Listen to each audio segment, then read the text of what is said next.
I'm going to do in less than a second.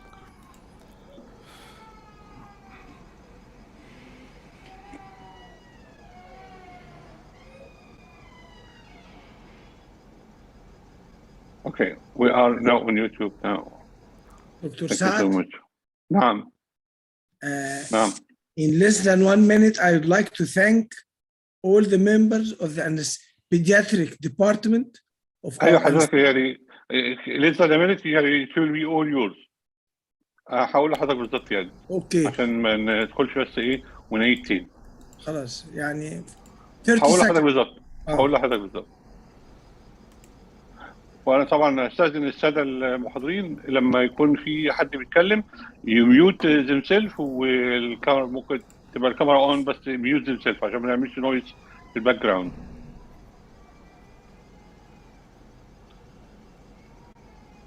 بسم الله الرحمن الرحيم. وبه نستعين والصلاه والسلام على سيدنا محمد وعلى اله وصحبه وسلم اجمعين. اللهم اجعلها الليله موفقه باذن الله رب العالمين ان شاء الله وربنا ما يضيعش عنكم ابدا باذن الله.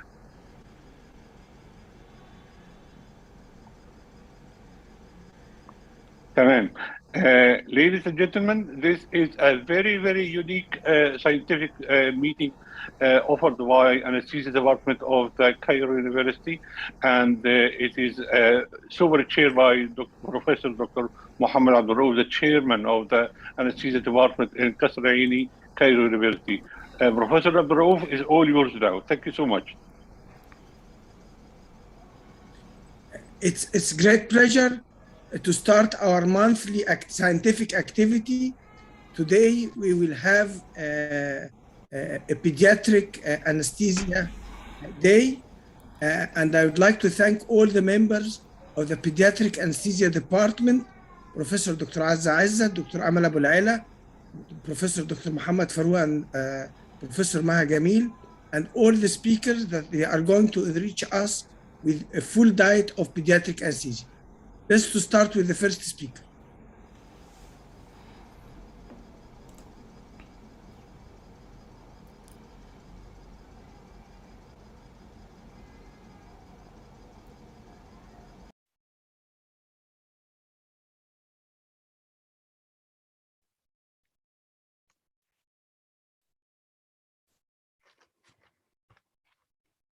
Good afternoon, everybody. I would like to present Professor Dr. Lecturer of Anesthesia, Dr. Khalid Sarhan, Cairo University, and he's going to present a lecture titled Anesthesia for Pediatric Minimally Invasive Surgery. Would you please start? شكرا دكتورة مها. شكرا دكتورة أمل، شكرا دكتورة مها، شكرا دكتور سعد، شكرا كل القائمين على اليوم العلمي. الحقيقة أنا دايما ببقى مبسوط إني أكون معاكم في البيجا أونلاين أسوسيشن. بسم الله الرحمن الرحيم. My name is Khalid Sarhan, lecturer of anesthesia, surgical intensive care and pain management in Qasr Aini, Cairo University. And my topic today will be anesthesia for pediatric minimally invasive surgery. Okay. To start with, what is the minimally invasive surgery? Minimally invasive surgery is a surgical technique that aims to overcome the morbidity and the limits of the conventional open surgery. However, and the term of minimally invasive surgery usually restricted to the thoracoscopic procedures and to the laparoscopic procedures. However, the term minimally invasive surgery is really an informal and maybe a marketing term, not rather than a technical term. That because, in fact, it may need more invasive monitoring equipment and skill. If we look at this setup, we can see that it is not a minimally invasive anyway. Okay, the history of the minimally invasive surgery. 1985, Eric Muet described the first laparoscopic cholecystectomy, and it takes about 10 years to be a standard of care in the laparoscopic cholecystectomy. I mean, to be a standard of care in surgeries. However, the pediatric minimally invasive surgery developed very slowly. That's due to the technical issues and resistance of the pediatric surgeons. 1991, Holcomb et al. Described the first laparoscopic followed by in the same year by Allen et al., who reported the first laparoscopic pyloromyotomy the same year.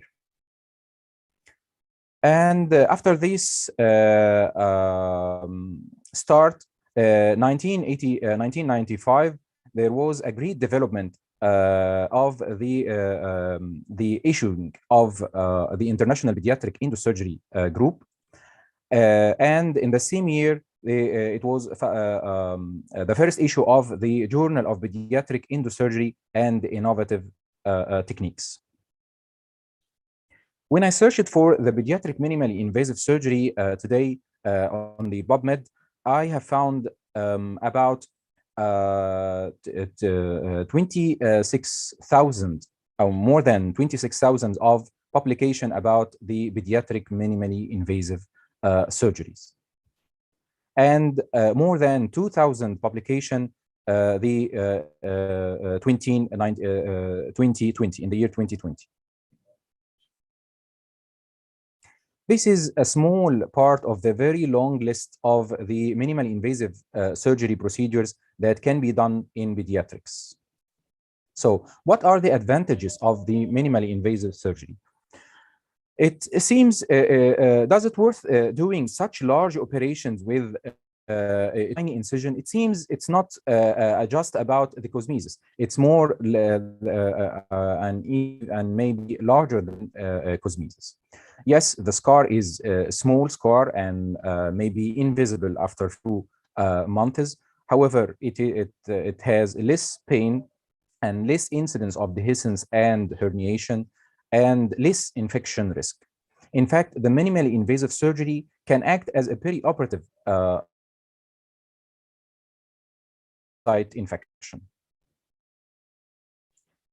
If you look at this study, we'll find that the surgical site infection in the laparoscopic procedures is much lower than the open procedures, and the odds of having a surgical site infection have been reduced throughout the whole procedures done using a minimally invasive surgery. Also, the chest wall deformity, the incidence of chest wall deformity after a thoracotomy, the conventional thoracotomy procedures is reaches about 30% of patients undergoing thoracotomy. If we look at the chest X-ray, we can see a marked angulation of the spine only 8 months after a right thoracotomy. This incidence is much less in the minimally invasive surgery rather than the conventional surgery. Also, we have intra-abdominal advantages, like the better visualization of the obscure structures and areas like the lower, for example, the lower esophageal sphincter complex and the small vagal nerves. And it may reduce the post-operative adhesions. It has a great help in the diagnostic issues when the diagnosis is a little bit obscure, and it allows a yearly post-operative feeding and less hospitalization and as well less cost. In 2002, the laparoscopic appendectomy was seen as an unnecessary and expensive procedure to be done in children. However, now it is the favored and the recommended technique over than the conventional technique in Europe. And perhaps in the next few years, we can see it as a standard of care like the laparoscopic cholecystectomy in adults. However, we have some challenges to the minimally invasive surgery in pediatrics. First, the speed. The minimally invasive surgery and its relation to the operation time is mixed. Sometimes it may take less than the time needed by the standard procedures in laparoscopic pyloromyotomy, for example. However, in some times it may take much longer times rather than the conventional techniques like the Kasai-Porto enterostomy in biliary atresia procedures and congenital diaphragmatic hernia, TOF repair, and so on. The time factor here is very important. It's not just increasing the time of surgery. However, the prolongation of the time have many consequences. First, it may decrease the post-operative body temperature significantly if we have a longer duration rather than 1.5 hours, especially in the neonates. It may result in increase in the peak inspiratory pressure, and the frequency of incidents like hypotension, hypoxia, and severe hypoxia, bradycardia, and hypothermia. The incidence is much higher if the surgery procedure is elongated. And also the frequency of post-operative intensive care and the need for post-operative intensive care is also increased if we increase the time of the minimally invasive procedures. And so the clumsy minimally invasive technique, it's not a minimally invasive anymore. It may be a maximally invasive procedure. We have also some technical issues as a challenge to the minimally invasive surgery, like the instrumentation. We have, despite the development of such great, such small and very fine instruments like 2 and 3 millimeter instruments, and the innovations of the video technology and high resolution technology, we have still some issues regarding the small infants and the neonates. It is as if we are going to make a ship into a bottle. Other challenges to the minimally invasive is the reducing the working volumes in the chest or the abdomen in the small infants and neonates. We have a very tiny volume, so we need a very fine movement, and also the dissipation of energy can be dissipated unintentionally to the adjacent structure in the small volume.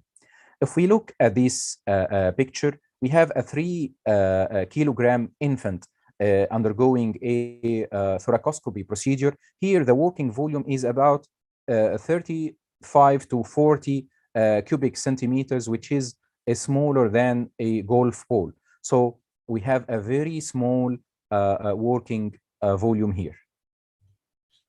Another big challenge is the hypothermia. It may seem that the minimally invasive can protect the patient from hypothermia, and this is a wrong, a wrong fact. It's not a fact. It's actually, we have a hypothermia more in the patients undergoing minimally invasive surgery rather than the conventional surgery. This is because of the insufflation of CO2 gases that cause a drop in the blood, in the temperature of the children, and especially the small children and neonates. For example, if we have a 4 kilogram infant, the dry gas flow at 6 to 8 liters per minute can create evaporative cooling that consume about 40% of the infant metabolic power. This is much lower in the adult. So it is not, the problem is not evident in the adult rather than in the small infant and in neonates. And under the anesthesia, we have no mechanism for raising the metabolic rate to match these losses, and so hypothermia occurs, and especially if we increased the duration of surgery. Here we can see a linear relationship between the post-operative hypothermia and the length of the procedure. If we increase the length of the procedure, the hypothermia will occur surely. We have some solutions for the hypothermia, like humidifying the insufflated gas and reducing the amount of gas that leak from the instruments, and reducing the flow of the insufflated gas, and for sure trying to decrease or to the time needed for surgery. The second challenge is hypercarbia. The minimal invasive decrease CO2 elimination and results in hypercarbia by two ways. First, increasing the CO2 load by absorption. About 10 to 20% of the CO2 during the pneumoperitoneum is absorbed, especially in the infants and neonates. And the other mechanism is reducing the minute ventilation by restricting the tidal volume due to compression over the diaphragm. The anesthesiologist's ability to compensate for this limitation of the abdominal movement is by increasing the peak inspiratory pressure, and this might increase the risk of parotrauma. Infants require not only a higher baseline respiratory rate, but disproportionately larger increase in the respiratory rate than adults to compensate for insufflation. If we look at this graph, we'll find an exponential relationship between the respiratory rate and the end-tidal CO2. There is an exponential. We have to increase the body mass index. If we decrease the body mass index, as we can see, we have to increase the respiratory rate very much in order to maintain a steady state of carbon dioxide. We can reach up to 60 respiratory rate up to 60 per minute in order to maintain the steady state of carbon dioxide. What are the physiological responses to raised intra-abdominal pressure? The intra-abdominal pressure is a major determinant of the cardiorespiratory change that occurred during laparoscopy. The cardiac change, there is a decrease in the cardiac output as a result of the decrease of the venous return and the increase in the systemic vascular resistance after insufflation of the abdomen. There is also a reduction in the preload that can result in decrease in the initial decrease in the blood pressure. Usually, these changes have no clinical deleterious effects in the healthy infants, and they are completely reversible after peritoneal decompression. Also, we have, as in adults, the reflex bradycardia, the vagally mediated reflex bradycardia that may occur even up to asystole, that can occur during insufflation, especially in the infant and small children. And so prophylactically treatment by atropine or glycopyrrolate is maybe important in such population. If we look at this study published in the British Journal of Anesthesia about the hemodynamic change during laparoscopic herniorrhaphy in the small children, they have 8 small children having laparoscopic herniorrhaphy, and they insufflated the abdominal pressure by 12 millimeter mercury, and then they reduced to 6 millimeter mercury, and then they regained to 12 millimeter mercury, and they watched the effects on the cardiac index. They found that the cardiac index decreased significantly only in the first 12 millimeter mercury level of increase of intra-abdominal pressure. However, this increase was not clinically, this decrease was not a clinically significant reduction in the cardiac index. And this drop in the cardiac index returned back to normal when the subsequent, the intra-abdominal pressure subsequently decreased to 6 millimeter mercury. And so we can conclude that the intra-abdominal pressure of up to 12 millimeter mercury appear to be safe in healthy small children. The respiratory changes. Respiratory changes in infants, there is a reduction of the functional residual capacity due to raised intra-abdominal pressure, causes alveolar collapse, and increase in the VQ mismatch and oxygen desaturation that occur more rapid than in adults. In this study published in the Pediatric Anesthesia, they have 19 children or infant less than 1 year, and they saw the effect of the insufflation pressure on the pulmonary mechanics in those infants undergoing laparoscopic surgical procedures. And they found that there is an 18% increase in the peak inspiratory pressure, and there is up to 33% decrease in the tidal volume if they insufflated the abdominal pressure up to 12 millimeter mercury if the infant is less than 5 kilograms, and if they insufflated the abdomen by 15 millimeter mercury if the infant's body weight more than 5 kilograms. They found also that the compliance decreased by almost 48%, and the end-tidal CO2 increased by 13%. The challenges to the thoracoscopy, especially in neonates, the neonates are more sensitive to thoracoscopy rather even than the laparoscopy. The same change that occur during laparoscopy, and we can add that the pneumothorax required a ventilation with a higher fraction of oxygen due to the VQ mismatch that frequently occur, and also the hypotension and that frequently occur and need a frequent vascular expansion in such a population. Also, the direct pressure on the lung and the heart may impair and more extensively the gas exchange and the cardiac output, resulting in significant hemodynamic changes. Also, the surgical indication for thoracoscopy, like tough procedures, may also be an aggravating factor because part of the ventilation is lost through the fistula, the tracheoesophageal fistula, which is not yet closed. And also the chest condition, the bad chest condition of such population may impair or we have an underlying VQ mismatch already.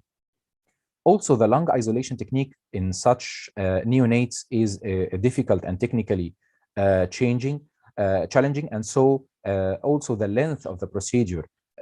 Usually, it's more or less a lengthy procedure, and so it is a challenging procedure.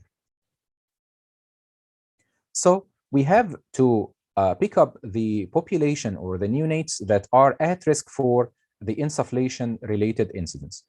We can say that the procedure, if they are longer than 1.5 hours, they put the neonates or the small infants at risk for insufflation-related incidents.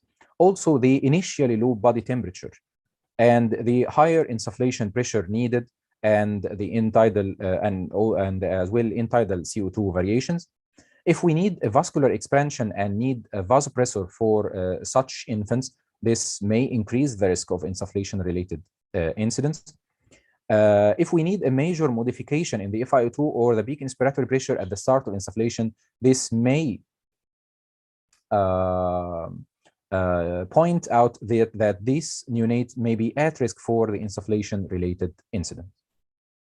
Okay, what about the management of anesthesia for a laparoscopic procedure in infant?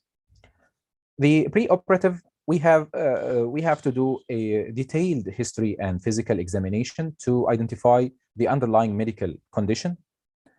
Usually, the pre-operative laboratory investigation, hemoglobin and hematocrit, usually sufficient for most of the procedures, because usually these procedures are having low blood loss and minimal blood loss usually in such procedures. However, if the baseline hemoglobin is low, and if we have a complex surgery and a major procedure that there is a possibility to do even laparotomy procedure at once, we have to take a blood sample for grouping and cross-matching. The pre-medication, the anxiolytic and sedative pre-medication is very useful in such small infants and children to allow the easy separation from the parents. Atropine and glycopyrrolate or glycopyrrolate may be included in the pre-medication to prevent the reflex bradycardia during insufflation. Induction usually either by inhalational technique using sevoflurane or by intravenous induction, followed by a non-depolarizing neuromuscular blocker to facilitate the endotracheal intubation. Endotracheal intubation is a gold standard. However, it has been recorded a laryngeal mask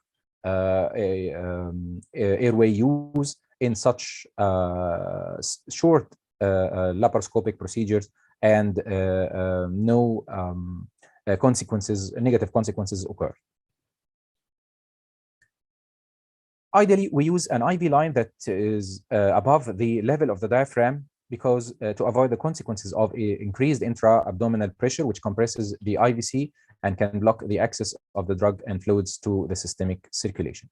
Usually, the maintenance volumes of fluids are required, especially if longer procedures are going on. The ventilation, we have to increase the ventilation by about 15 to 30% during the procedure to compensate for the extra load of carbon dioxide. Peak end expiratory pressure is usually needed to counteract the effect of increased intra-abdominal pressure on the functional residual capacity. Monitoring, we should include the 5 basic monitoring, and the temperature monitoring is very important in such procedure, especially in the lengthy procedure. The esophageal stethoscope may be useful in detecting air embolism. Invasive monitoring is usually not needed in such procedure unless it is lengthy or a complex procedure. Peak inspiratory pressure should be watched carefully and closely. The intra-abdominal pressure should be limited to be between 5 to 10 millimeter mercury in the infants and 10 to 12 in older children. Lower intra-abdominal, lower insufflation pressure is needed for sure in thoracoscopic procedures. 4 to 6 millimeter mercury usually is needed.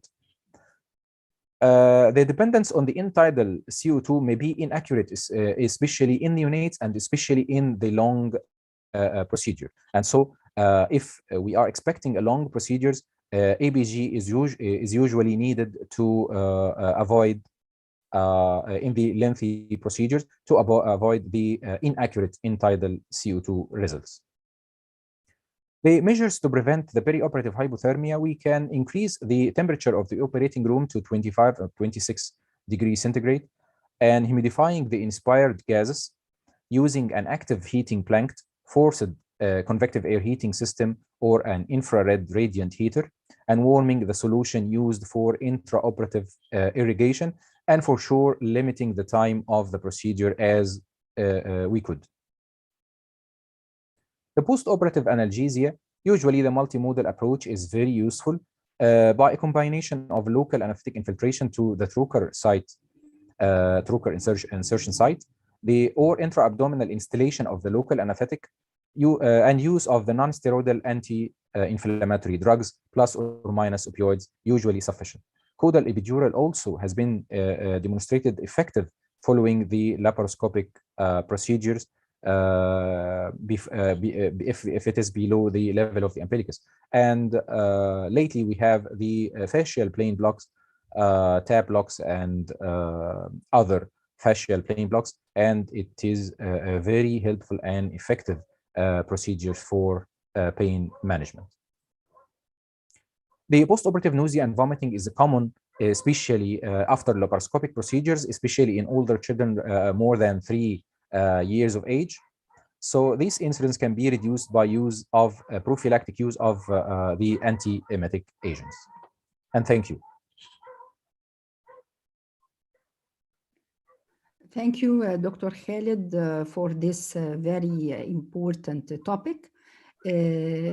Shall we open a discussion only for 5 minutes, please? If anybody wants to ask Professor Dr. Khalid about his lecture. Dr. Khalid, I only have one point. I would like you to give me an answer about it. What about brain oxygenation in these cases? Several researchers are targeting the effect of minimal invasive surgery on cerebral oximetry, especially that INVOS is, or the NIRS is becoming a popular non-invasive monitor. Do you recommend using laparoscopic surgery in neonates after the era of INVUS in our practice? Thanks, Dr. Amal, for the nice question. I have read some of publication about the effect of insufflation, intra-abdominal, increased intra-abdominal pressure and insufflation, the effect on the cerebral oximetry. And it has found that the cerebral oximetry decreased significantly in such population. However, in the era of the cerebral oximetry, we still don't have guidelines that recommend when to interfere if the cerebral oximetry decreased, or I mean, we don't have a target point to act upon if we have a drop in the cerebral oximetry. Also,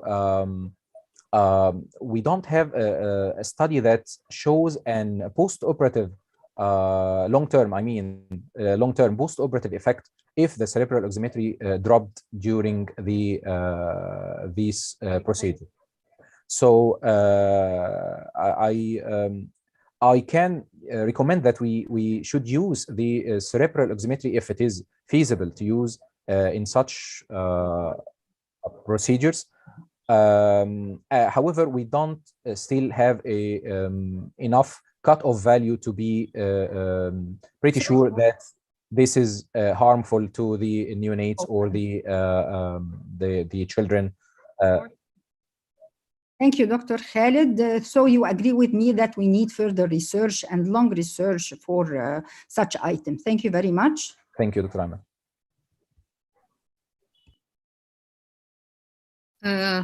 دكتورة مها بعد إذن حضرتك أستاذن السادة البنات don't play in the recording because it will corrupt the program, please. Okay, so recording usually interrupted and this serious issue. So please don't interrupt with the recording issue. Don't touch any of the setting, please. Okay. Okay, thank you, Dr. Khalid, for a very fruitful and nice presentation, as usual. Okay, our next lecture, our presentation is anesthesia for a child with implanted device. To us, it's a very important topic because we face it a lot in our hospital, children hospital, and there are plenty of implanted devices. So let me introduce our next speaker, Dr. Hani Al-Hadi. He's one of our eminent, devoted, focused staff in our children hospital. Thank you, Dr. Hani. Please present your lecture.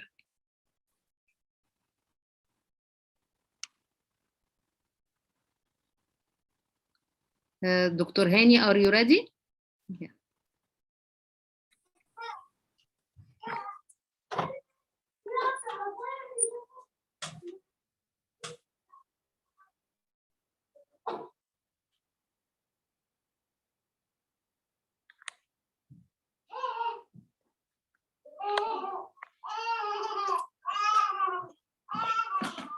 بسم الله الرحمن الرحيم. الصورة بتاعت حضرتك مش واضحة. الصورة مش واضحة. الفيديو مش واضح.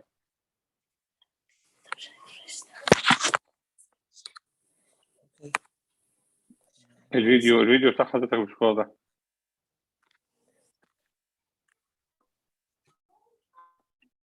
لا اطلع بره خالص. ايوه كده، ايوه كده. اعمل شير سكرين بقى حضرتك.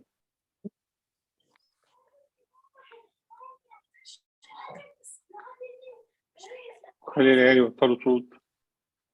I can't do I will show now. شير حضرتك بعد إذنك.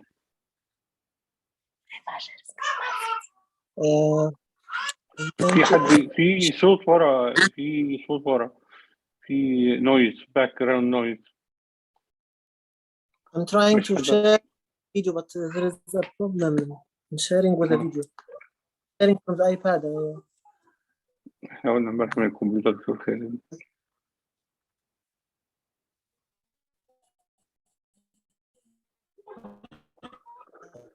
طيب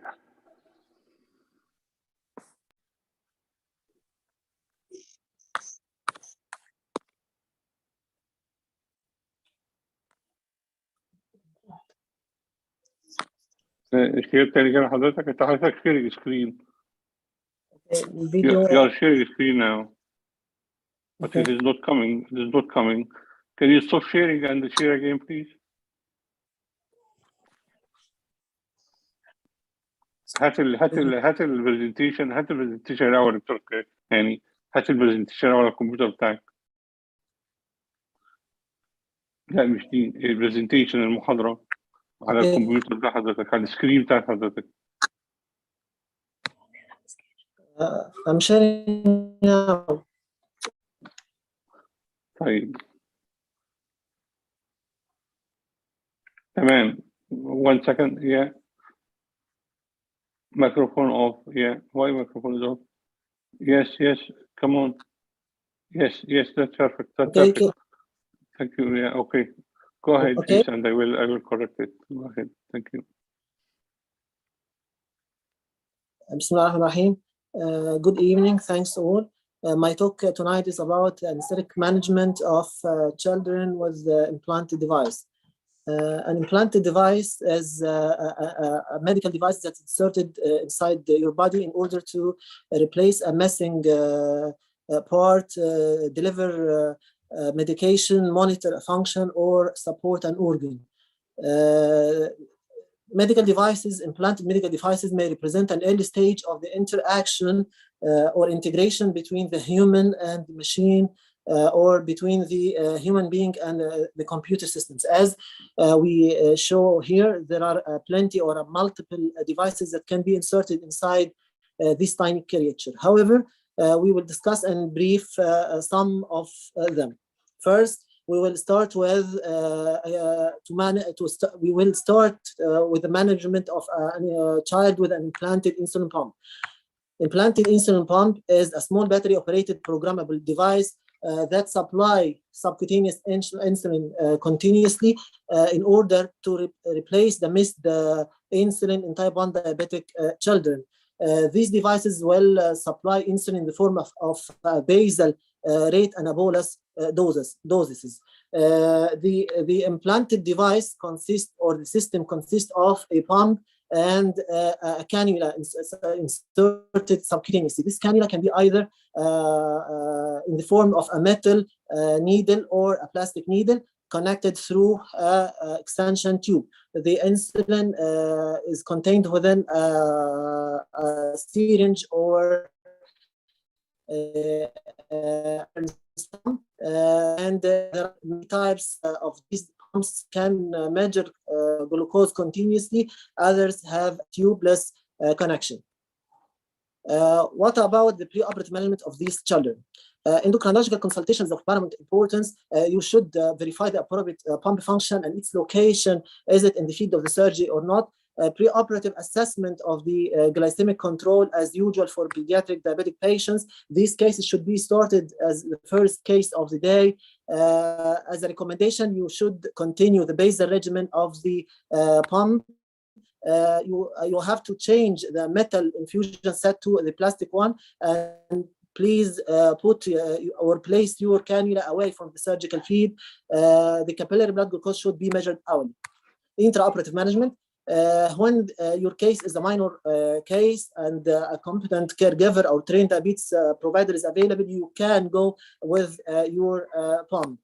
However, in emergency cases, in a major procedure, in a metabolically unstable child, or your caregiver is not available, or the pump is not accessible during surgery, you have to discontinue your pump and shift to an IV insulin. Post-operatively, when the patient is in the PACU, you should measure glucose continuously. You have to resume your insulin pump when patient can tolerate oral nutrition. However, in cases of hyper or hypoglycemia, metabolic derangements, or unstable patients, you should discontinue and shift to algorithms that these child deal with in sick days. Resumption of insulin pump therapy should be 15 minutes before discontinuation of IV insulin. What to do if you decide to stop your pump and shift to IV insulin, or you want to remove it totally? If your patient is NPO or on IV insulin infusion, you have to start the insulin infusion at least 30 minutes before removal of the pump at the same basal rate. Then you can resume the pump, but at about at least 2 hours before stopping the IV infusion at the same basal rate. If your patient is tolerating oral feeding or using a subcutaneous insulin, you can replace this the 24-hour basal dose of insulin with subcutaneous injection of Lantus in 2 divided doses at 12 hours apart. And if you decide to discontinue the pump, so discontinue it at least 2 hours after subcutaneous injection of a basal insulin. Dealing with special situations, you should remove your pump if you are in the MRI suite. You should remove also the pump in case of CT or ionizing radiation. Cover the generator or the pump with a lead apron and make it away from the radiation field. If you decide to insert an cardiac pacemaker, please remove your pump. Caution must be taken in case of electrocautery, and a metal insulin infusion set should be removed. What about a kid with an implanted continuous glucose monitoring system? Continuous glucose monitoring system is increasingly used nowadays in pediatric population. They provide measurement of glucose concentration, subcutaneous interstitial fluid. They report these values every 5 minutes. The system consists of a device, a sensor, and a reader. This reader can be a separate device or can be a smartphone. What are the anesthetic challenges? The reliability of this system is uncertain during the perioperative setting, as profound hyperperfusion and hypothermia make the readings unclear. There is a compression artifact that the pressure can lead to a false decrease in the measurement. Also, paracetamol can lead to a false increase. So you should not rely on this system. You follow only the trends. You should verify their readings with a capillary blood glucose measurement. You should remove these devices in cases of MRI, CT, or electrocautery. Anesthetic management of a kid with an intrathecal drug delivery system. The intrathecal drug delivery system consists of a pump and a catheter. The pump can be either fully implanted or external pump. The fully implanted can deliver a fixed rate or be a programmable. The programmable pump can be either simple, continuous, or more complex variable rates. The patient can self-administer boluses as needed. The physician can set the bolus dose, the duration of infusion, lockout interval, maximum number of activations. This diagram shows the pump. As we show here, there is a battery module, there is an electronic module, there is a peristaltic pump, and here is a side catheter that's used to refill the pump or remove the drug. The intrathecal drug delivery system implantation can be done as a single stage or 2 stages. For example, in case of baclofen implantation pump, these pumps need to be verified by intrathecal test dose. The patient can undergo under local anesthesia if they are adolescent, or if they are a small child, general anesthesia is needed. This device is used to program your device after insertion. The intrathecal drug delivery system is used to treat spasticity in children. The baclofen is the most important drug here, and we will discuss this in detail later. Intrathecal drug delivery system can be used to treat chronic pain. Different drugs can be given as morphine, clonide, ziconotide. This drug is of choice. Also, a local anesthetics can be given. Any drug given as an intrathecal method or route should be a preservative-free drug in order to avoid neurotoxicity or catheter obstruction. Perioperative implication of intrathecal drug delivery system. The drugs used in intrathecal drug delivery system should be ignored as a operative anesthetic. You should verify the age of the device before the surgery. You should verify the last time of pump evaluated. You should know the current pump indication dose and the date at which you should refill or change your device. This X-ray shows the intrathecal drug delivery system. The left one, or the circular one here, is the baclofen, and the right here is the spinal stimulation device. Anesthetic challenges of these children. If these children have an implanted device that deliver intrathecal opioids, caution should be taken to avoid toxicity from systemic administration of opioids intraoperatively.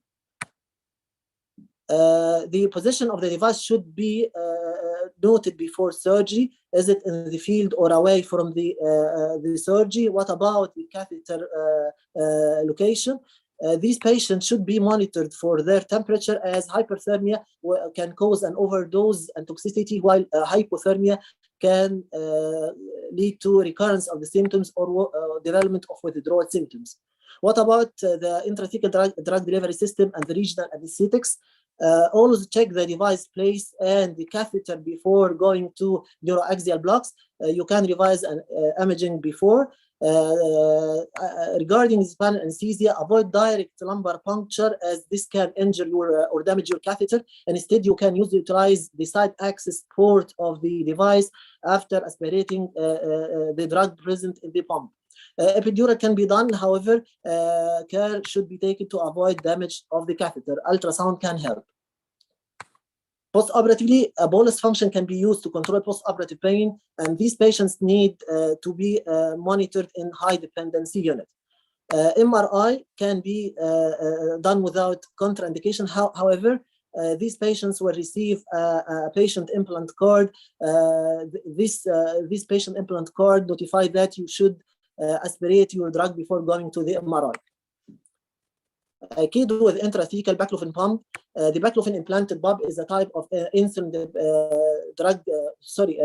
type of intrathecal drug delivery system. It's used to treat cerebral palsy patients, as they will decrease the incidence of spasticity, and also the patients who have dystonia. The intrathecal pump, the baclofen implanted pump, gives 1/100 of the typical oral dose. This image shows the baclofen pump, and the arrow points to the catheter tip. What are the anesthetic challenges? All anesthetics can potentiate the effects of baclofen, so monitor hypotension and bradycardia. Neuroaxial anesthesia is relatively contraindicated to avoid injury to the catheter. The ultrasound will not help here, as the catheter is not echogenic. If these patients take a bolus dose intraoperatively, they can have sedation, over-sedation, bradycardia, and hypotension, or even respiratory depression. For patients who take baclofen for chronic treatment, sudden withdrawal or sudden stoppage of the pump can lead to seizure, psychosis, hallucination, and visual disturbances. Perioperative management of intrathecal baclofen overdose. Intrathecal baclofen overdose should be suspected of your patient if your patient developed hemodynamic instability, respiratory depression, or coma during baclofen exchange intraoperatively, or your patient developed delayed recovery. So this is an emergency that needs an ABC approach. Always terminate your pump and empty the catheter. You can give physostigmine at a dose of 0.02 milligram per kg. This dose can be repeated every 5 to 10 minutes until therapeutic effect or maximum dose of 2 milligrams is reached. A formal or an ordinary lumbar puncture can be done to revert the consciousness. Finally, CSF sample can help your diagnosis. A kid with an implanted diaphragmatic pacing. DP or diaphragmatic pacing is indicated in children who had respiratory failure to aid their weaning from mechanical ventilation. Chronic respiratory failure in these patients may be due to congenital central hyperventilation syndrome, amyotrophic lateral sclerosis, acute respiratory failure. Also, these pumps can be used to wean these children if they had spinal cord injury, cervical spinal cord injury. There are two common varieties of diaphragmatic pacers. The first type is the conventional DP. This conventional diaphragmatic pacer had an electrode that's attached to the phrenic nerve, direct stimulation of the phrenic nerve by a cervical, thoracic, or diaphragmatic level. The device consists of a receiver that's inserted underneath the skin, connected to an external transmitting box, and connected by a radio waves. The other recent type is diaphragmatic pacing system. This system causes direct muscle stimulation of the diaphragm by 5 electrodes that's connected to an external pulse generator. This figure shows the laparoscopic implantation of the electrodes. What are the anesthetic challenges for diaphragmatic pacing implantation? Check for comorbidities preoperatively, as patients had mechanical ventilation, tracheostomies. These patients need diaphragmatic mapping intraoperatively, so please avoid most relaxants. There is a risk of hemodynamic instability in these patients due to laparoscopy or autonomic dysreflexia. Congenital hypoventilation syndrome these patients may have bradyarrhythmias that require the cardiac pacemaker insertion also. At the end of procedure, ventilation should be shifted to a spontaneous mode in order to test the function of the device. An ECG strip should be done to check for electromagnetic interference with the cardiac rhythm. Perioperative management of a child with diaphragmatic pacing system. Also, you should revise the associated comorbidities, evaluate the patient well, and consult a relevant specialist. Schedule these patients at first time of the list. GA may cause hyperventilation in spontaneously breathing patients, so use a controlled ventilation. Avoid drugs that can decrease the breathing, as baclofen. Use nerve stimulator in order to guide reversal. Avoid surgery near the device. If you decide to insert jugular lines or to do an interscalene supraclavicular or infraclavicular block, please take care of cervical implants and not to damage them. What about the device in case of special situations? In cases of MRI, lithotripsy, hypothermia, or ultrasound, you need to deactivate the device. If you have a cardiac pacemaker to be implanted, please place the device or a cardiac pacemaker away from the device at least by 10 centimeters. Defibrillators can cause damage to the device. Please switch off the phones or and Wi-Fi, or enable this device to be at least 10 centimeters away. A kid with an implanted cardiac rhythm management device. Cardiac rhythm management device includes pacemakers and ICDs. The pacemaker consists of an impulse generator and needs. They are implanted either by transvenously, pericardially, or subcutaneously. These children had congenital heart disease. The device can be a single chamber, dual chamber, or tri-chamber. Anesthetic challenges for implanting cardiac rate management devices. Please do a proper pre-operative assessment, manage antiplatelet anticoagulants. These patients may go to the surgery with conscious sedation or under monitor anesthesia care if they are old enough. Be always ready by a temporary pacing. Antibiotic prophylaxis is needed. A venogram to delineate the venous system may be needed intraoperatively. Ionizing radiation is a risk in these patients. Please reprogram your device before surgery and after its insertion, and be ready for the complications and cardiac tamponade or pneumothorax. Pre-operative management for a kid with an inserted pacemaker or ICD. Adequate pre-operative assessment is required. Please verify the type of the device and its function. Do a chest X-ray and 12 ECG. Please always contact a cardiologist or qualified programmer. Before going to a surgery, please shift or switch your device to asynchronous paced mode. If a programmer is not ready or available, you can use a magnet. Please disable ICD anti-arrhythmia in these children before surgery. Intra-operative management for a kid with implanted devices, cardiac devices. ECG monitoring is mandatory. Temporary pacemaker and defibrillator should be ready always. Bipolar diathermy is preferred. If a monopolar device is needed, please use a cutting short intermittent irregular burst. Grounding pad should be away from the device. Confirm the pulse generator and peripheral perfusion is doing well. Transthoracic defibrillator plates should be in an anterior posterior position away from the device. Avoid suppression of the SA node and AV node with drugs that suppress these, as morphine, isoflurane, and sevoflurane may elicit arrhythmias in these patients. Avoid factors that can significantly increase the pacing threshold, as hypothermia, hypercarbia, acidosis. Search for causes of pacemaker failure, and please, if you miss anything in pre-operative assessment of these patients or intra-operative management, you can lose your device or even lose your child.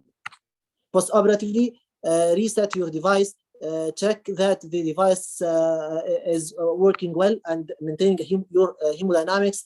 ICD patients should be monitored until antitachycardia is functioning.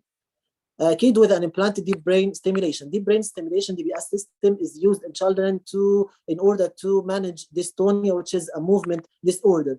The anesthesia for DBS implantation is a minimal invasive procedure that can be done under MAC anesthesia or conscious sedation. It can be done either in a single surgical day or can be staged. Anesthetic challenges in implantation of DPS system. Check for comorbidities and medications. There is an instance of difficult ventilation or difficult intubation. There is a risk of aspiration. Monitoring may be difficult due to tremors. Electrophysiologic mapping is needed, so avoid deepening of anesthesia.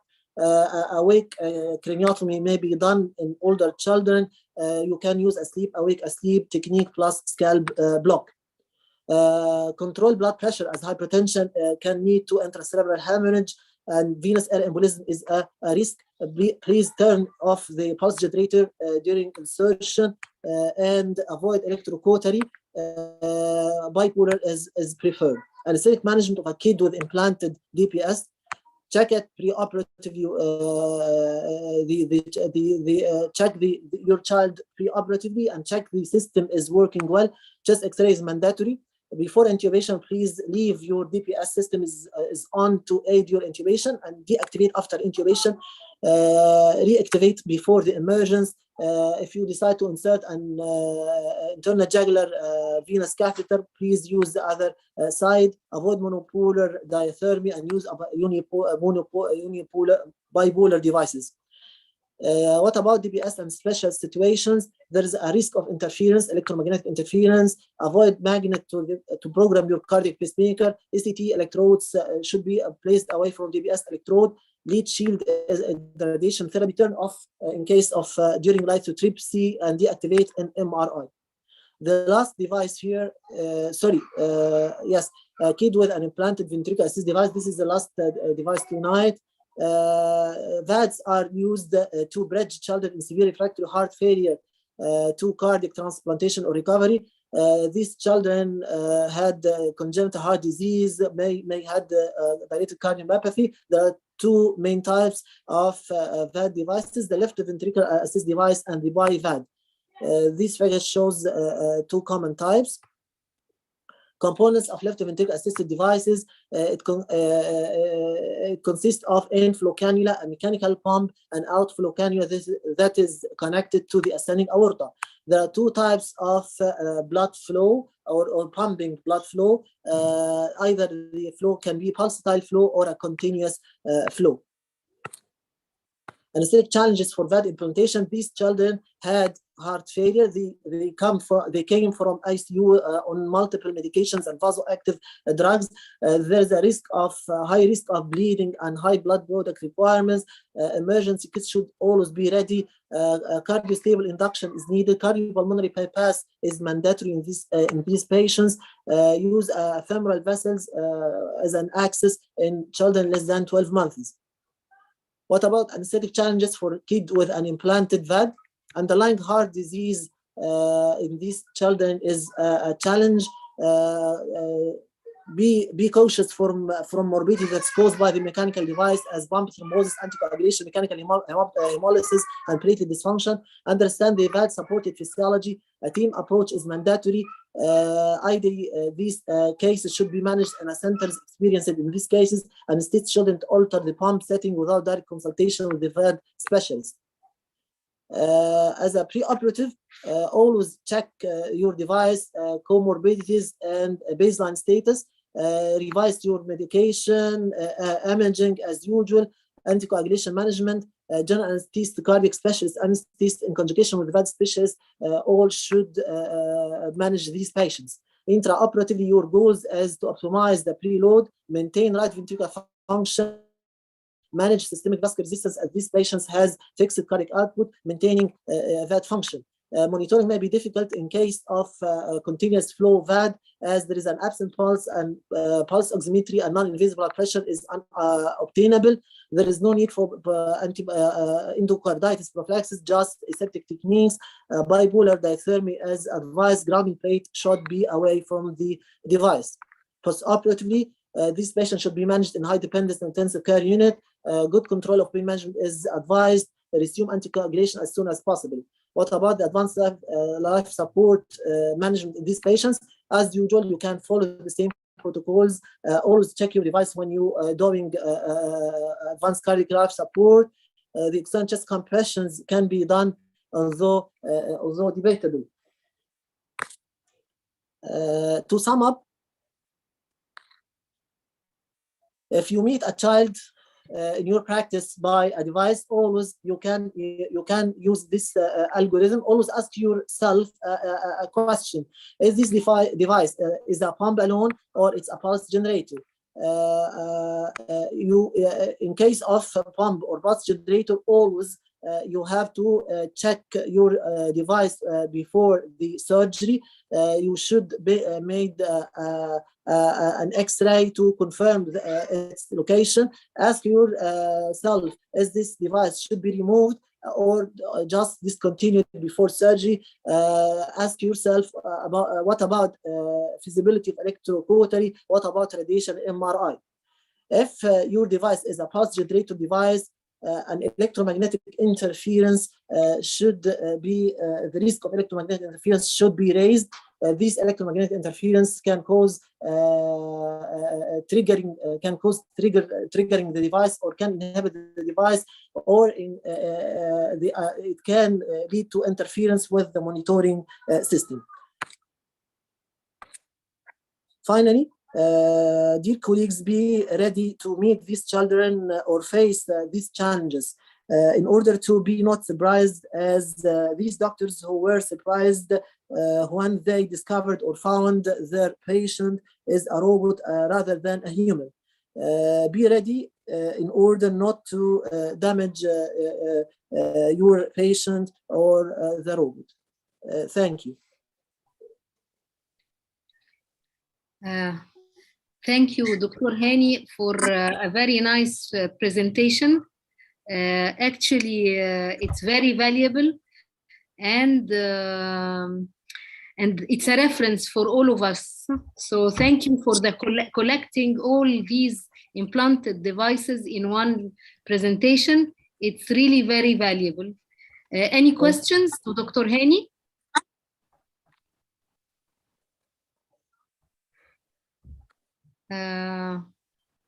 Okay, so if no questions to Dr. Hani, then now we will have to move to our next presentation by it's about pediatric difficult airway. Why is this topic important?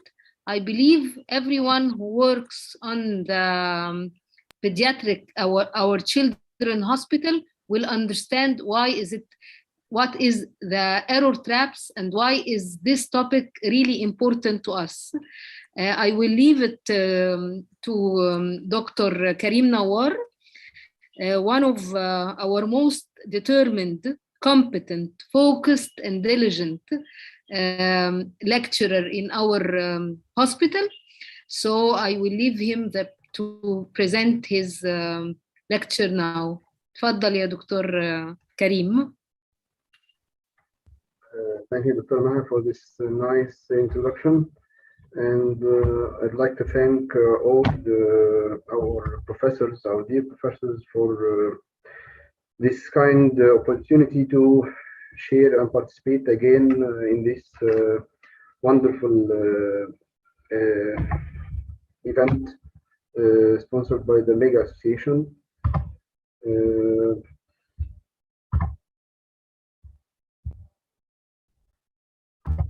Our topic today is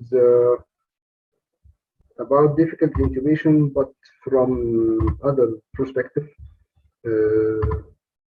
It's not just to detect or anticipate which patient could have or anticipated to have a difficult airway to be prepared for. It's also about what to plan other than difficult airway equipments or adjuncts in equipments that most of us or most of our hospitals now have plenty of instruments to aid in difficult airway management. So we will discuss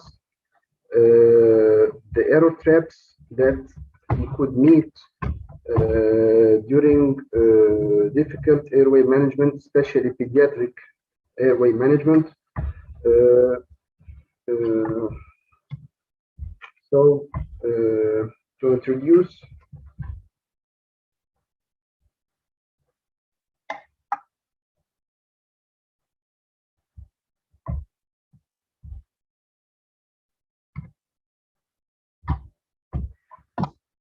difficult airway management in children is associated with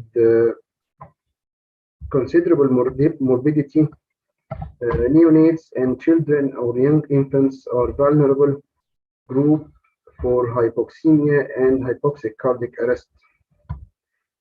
Several recent studies have identified multiple tracheal intubation attempts as the most significant factor leading to an increased risk of complications during pediatric difficult airway. Considerations unique to children such as small airway anatomy, decreased oxygen reserve combined with increased oxygen consumption make it essential to have a planned and thoughtful approach to manage the pediatric airway. Multiple cognitive biases were demonstrated to lead to errors in clinical scenarios. Understanding and minimizing these potential factors are essential to avoid preventable complications and optimize the chance of successful tracheal intubation. Our objective in this presentation is to present potential strategies to improve patient safety and to achieve successful tracheal intubation in infants and children with difficult airways. These error traps can be categorized into three categories: the preparation error, performance error, and proficiency error. Preparation error means inadequate planning and communication between the team members. Performance error means unnecessary attempts at tracheal intubation with the same manner or with the same plan. Proficiency error means unfamiliarity with advanced airway techniques and skill degradation. Regarding preparation error, good preparation and anticipation of potential problems are the key to safe airway management. Every clinician attempting airway management must always be fully prepared for the potential of an unanticipated difficult airway, especially in neonates and infants. A recent multi-center observational cohort study, the Neonate Children Study of Anesthesia Practice in Europe, reported a 5.8% incidence of difficult tracheal intubation in neonates and infants, 2/3 of which were not anticipated. While anesthesiologists are used to managing many aspects of patient care in the OR, high acuity emergency situations can be challenging to comprehensively attend to all patient care needs without assistance. For airway management outside the OR, many of these patient care roles are owned by different individuals, leading to incorrect assumptions of workflows and roles, leading to confusion, frustration, and increased risk of complications. Authority bias, which is the predisposition to accept the viewpoint of an authority figure as more credible or more appropriate, can impact how team members process conflicting goals or approaches. For example, the otolaryngologist's main rescue technique may be rigid bronchoscopy, but even if that approach is failing, some anesthesiologists may not feel empowered to take over airway management or suggest moving to another advanced airway technique. Additionally, identifying the individual with the most appropriate airway experience may not always be straightforward. An example of this is an anesthesiology trainee, which may have more experience with airway management in a teenage patient than a pediatric critical care attending. Second, the performance error. The risk of complications during pediatric difficult airway management increases with additional tracheal intubation attempts. In patients, in children with difficult airways, direct laryngoscopy has been associated with lower rates of the first attempt and eventual tracheal intubation success compared with other advanced airway techniques. However, anchoring bias, which is known as fixation bias or tunnel vision, may contribute to clinicians not making appropriate adjustments to match the needs of the current situation. Anchoring bias means how we cling to the first piece of information we get. For example, a clinician may approach a potentially difficult airway in the same manner they would in a child without airway concerns, defaulting to a direct laryngoscopy and only considering an advanced airway technique after multiple unsuccessful tracheal intubation attempts. Omission bias, which is the tendency for inaction for fear of being wrong or causing harm, may also prevent the clinician from rapidly considering alternative techniques or taking the next step of a difficult airway algorithm. This comic shows the principle or the meaning of the performance error. This physician is not sure of diagnosis, as we can be not sure of the cause of difficulty of the patient's airway, but he would still treat with the same manner as we use the direct laryngoscopy technique. If there is a perceived hierarchy, authority bias may further reinforce the effect of omission bias. Resistance with failing providers or techniques is a critical performance error determinal to successful airway management. Failure to optimize intubating conditions can further increase the number of attempts at tracheal intubation. Neglecting to utilize passive oxygenation leads to hypoxemia, leading to premature interruption of attempts, which leads to more unnecessary attempts at intubation.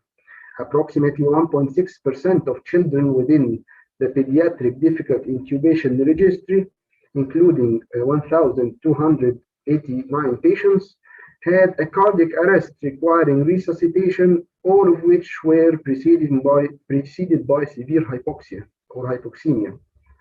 Also, the use of neuromuscular blockade remains controversial in pediatric difficult airway management for the potential of impossible mask ventilation.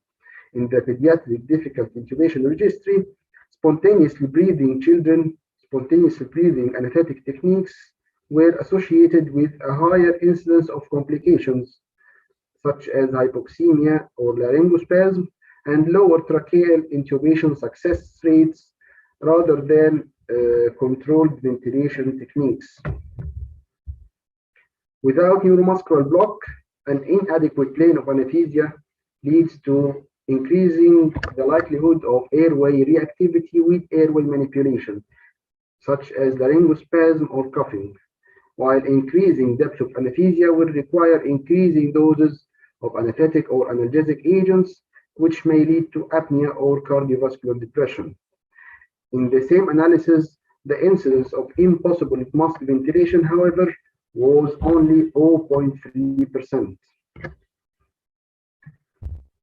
Third, the category of errors is the proficiency error.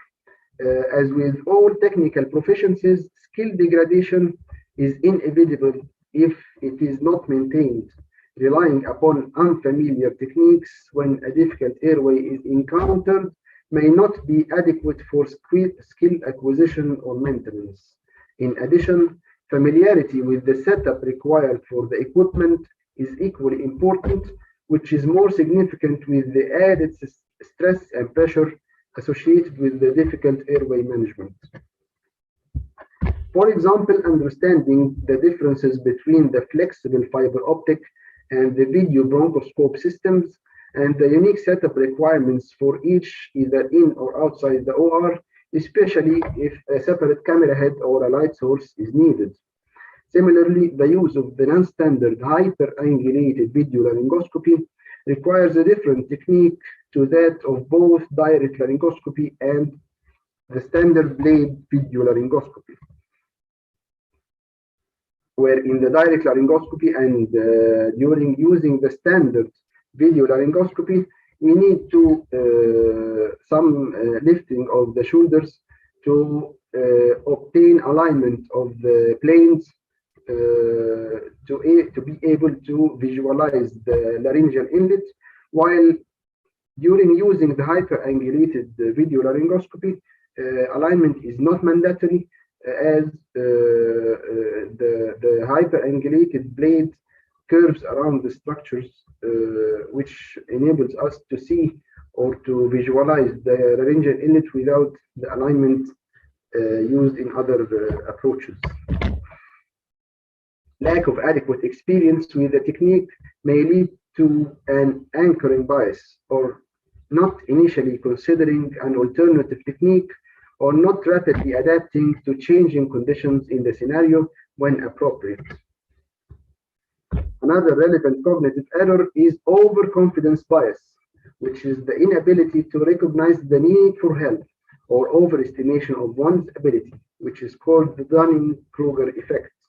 For example, not taking over when the trainee is struggling in laryngoscopy, or not considering an otolaryngology fellow or attending when you may have experience with flexible bronchoscopy, or not being receptive to suggestions from colleagues or other clinicians. So we have explored the problems that all of us might meet. So what are the solutions to overcome such problems? The key components of pre-anesthetic planning are awareness of the risk factors and preparation for a potentially difficult airway, even in a seemingly straightforward airway management. Difficult airways may be associated with anatomical features, as we all know, and or physiological factors such as neonatal status, cardiopulmonary reserve, or resuscitation needs, and or airway secretions or bleeding. Preparation is the key for any plan. During successful execution of an airway plan, initial conversations and clear communication between team members before the patient arrives to the OR, such as requesting help from experienced anesthesia colleagues or involvement of surgical support from otolaryngologists or even the ECMO team. A shared understanding of expectations, knowledge of pediatric difficult airway algorithm, and consideration of environmental constraints such as working in the OR or the ICU or a medical imaging suite.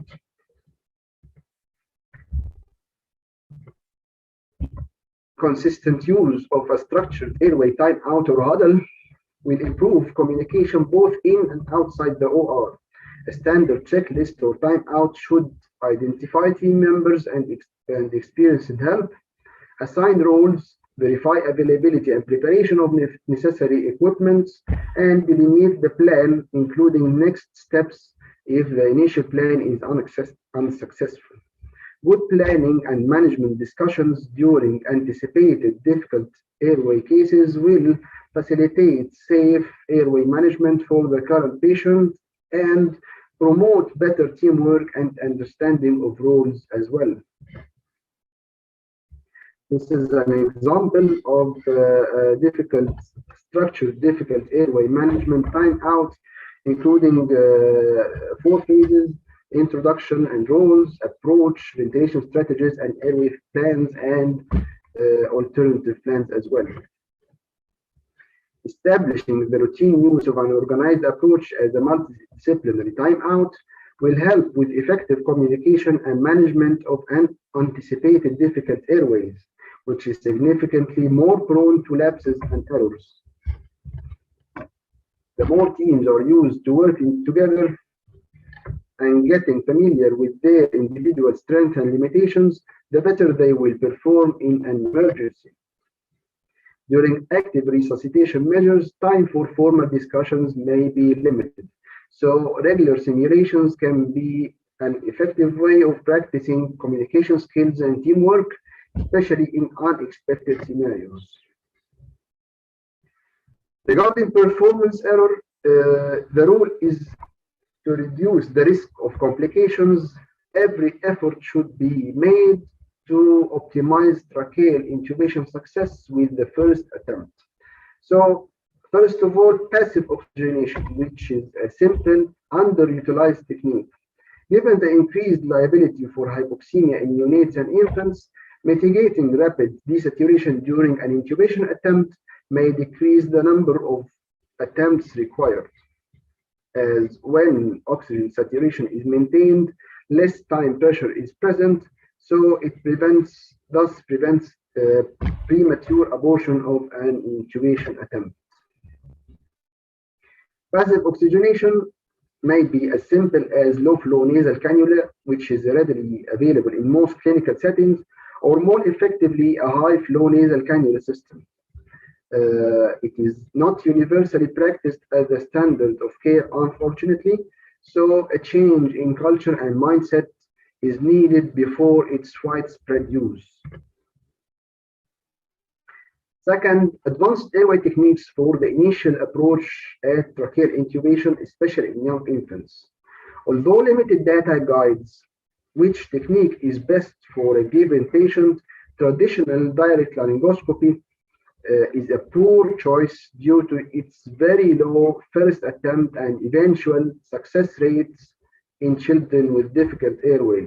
All other studied techniques, including video laryngoscopy with the standard or non-standard hyperangulated blades, flexible bronchoscopy, and combination techniques, had significantly higher trachea intubation success rates when compared with direct laryngoscopy.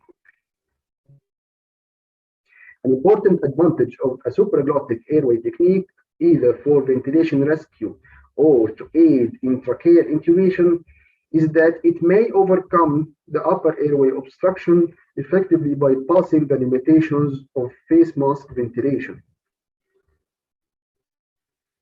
Given a proven ability to ventilate with a mask or a supraglottic airway, the use of neuromuscular block will optimize intubating conditions. Even with the availability of Sugammadex as a reversing agent, the lag time for reversal of neuromuscular blockade must be considered. A recent systematic review and meta-analysis found strong evidence that neuromuscular blocks increase the likelihood of acceptable and excellent intubating conditions and first attempt intubation success in infants and children. It also found a lower incidence of hypotension and cardiac arrhythmias. Neuromuscular block would not be appropriate for conditions known for difficult or impossible mask ventilation, such as mucopolysaccharidosis disorders, or large head and neck masses. If there are concerns about the ability to safely ventilate in the setting of a neuromuscular block, a spontaneous breathing technique should be used, but the anesthetic depth, however, must be carefully titrated to avoid activation of airway reflexes before any airway manipulation. Options include high-dose volatile agents plus assisted ventilation, intravenous anesthetic or analgesic agents in boluses immediately prior to actual attempts, adjuncts such as spraying topical local anesthetics over the larynx. Ensuring anesthetic depth of anesthesia during any tracheal attempts. If using a supraglottic airway as a conduit for tracheal intubation in patients who may not tolerate high doses of anesthetic agents, preliminary confirmation of adequate glottic alignment using flexible bronchoscopy may also afford some reassurance to proceed with a neuromuscular blockade.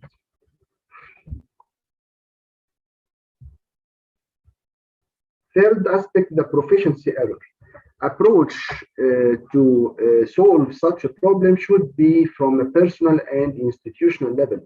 Recurring workshops, protocols, and cognitive aids are helpful in establishing a standard of care within anesthesia departments. Individuals should also make a deliberate effort to incorporate advanced techniques in their routine airway management practices to make them less challenging or surrounded by preventable errors. Leaders within anesthetic departments or professional societies need to advocate improving the standards of care. Printed algorithms and visual aids for devices specific to each institution can eliminate reliance on memory for setup and sizing considerations, such as remembering which supraglottic airway will allow the passage of the pilot balloon of a cuffed tracheal tube, or the appropriate bronchoscope sizing for a given tracheal tube size. Awareness of the limitations of different airway management techniques, such as challenging with video laryngoscopy in patients with limited mouth opening or significant micrognathia, or of one's familiarity with different techniques, may help facilitate earlier anticipation in calling for assistance or making a change rather than persisting with a failing technique. Asking for experienced help should be encouraged. Experts within anesthesia departments should be identified as a resource and act as mentors. The concept of departmental airway leads is an example of a successfully implemented process in Austria, New Zealand, and the UK for reducing variability in airway management between clinicians. And actually, it is such approach is practiced in our university, in Cairo University, and especially in pediatric unit. If possible, a system for consistent debriefing after a difficult airway case is an effective way for identifying gaps to help target improvement efforts. Regular departmental case reviews to discuss what went well and what did not go well and why will improve and provide ongoing learning opportunities for clinicians beyond just the technical skills required for successful airway management.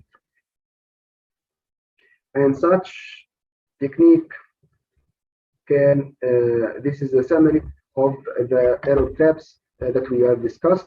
The overlapping cognitive biases, anchoring bias, authority bias, omission and overconfidence bias, and the proposed solutions which can make management of difficult airway much easier. So to conclude, difficult airway management in children can be very stressful due to the associated technical challenges and risk of complications with increased tracheal intubation attempts. Therefore, efforts should be directed towards recognizing error traps and reducing the number of tracheal intubation attempts.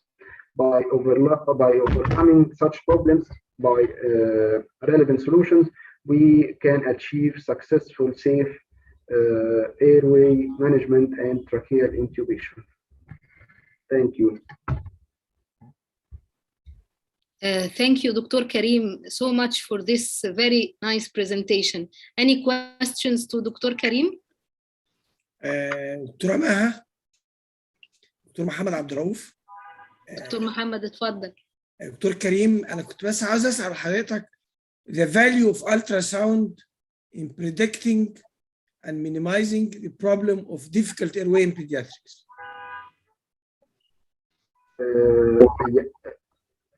Nawana, Dr. Muhammad, you're very welcome to join us in this meeting. The role of ultrasound was discussed in not many literatures, but recent studies have discussed to measure the actual tracheal diameter during choosing the appropriate size of the endotracheal tube. And I think it was discussed also for weaning, even after prolonged intubation scenarios, either in the OR or the ICU, to exclude the presence of tracheal submucosal edema or to exclude difficult extubation. If I can add, Dr. Karim, to your input about this, كان في رسالة registered for master degree عندنا في الاسم، كان أحمد مبروك، وكان he went through I believe more than 100 cases. I don't remember the exact number, but it was a very good الحقيقة to know that the effect of ultrasound أو using the ultrasound, the privilege اللي بيديها for a lot to be measured for predicting airway difficulty. So I can share it with you, but it's a very good one فعلا, very good question. Thank you دكتور محمد. Sure. دكتور كريم طبعا your lecture يعني more than beautiful. بس حضرتك can we rely on supraglottic devices until you are sure that you have a reliable airway apart from the nasal bronchs? You said so. You said we can rely on nasal bronchs for passive oxygenation. Yes, to optimize the intubating condition, not for a definitive management. You can rely on supraglottic, or they have no place. We can rely, of course, but it depends about the original plan of airway management. If I have no choice that this procedure or this surgery could go with supraglottic airway only or not. We have met a case of difficult intubation, I think 2 to 3 years ago in Agorish, and Dr. Manal Gohari was with us, and we already, the case was a cystic hygroma, a neck mass, a huge neck mass, and it had some degree of difficult mass ventilation. The supraglottic airway device here actually helped us alone, and we could properly ventilate the baby using the supraglottic airway, even without giving a neuromuscular block or with adding the neuromuscular block. But as the procedure was including airway manipulation or dissection, deep dissection in the neck and beside the trachea and beside the larynx, so risk of complications such as the tracheal tear or pneumothorax was very, very expected. So after we could secure the airway only with the supraglottic airway device, we proceeded with our plan to try for definitive tracheal intubation for the scenario of the surgery. Thank you, Dr. Karim. Thank you, Dr. Azir. Welcome. Okay, I just would like to thank Dr. Karim for raising awareness with all these error traps and for trying to change our culture regarding the problems and the solutions for this, for airway management. Thank you, Dr. Karim. Thank you, Dr. Ma'am. Thank you all. Now I think it's my turn. Yes. I'd like to thank Dr. Saad and the whole team of the Mega Online Association for their continuous effort. I'd like to thank Dr. Abduraouf and all my colleagues for inviting me for this very nice event and evening. And I want to present our young generation who are, we are very proud of them. And one of them is Dr. Mohammed Yassin, a lecturer of anesthesia, surgical ICU and pain management at Cairo University. This topic will be perioperative sepsis management in pediatric anesthesia. Thank you, Doctor. Thank you, Dr. Azza.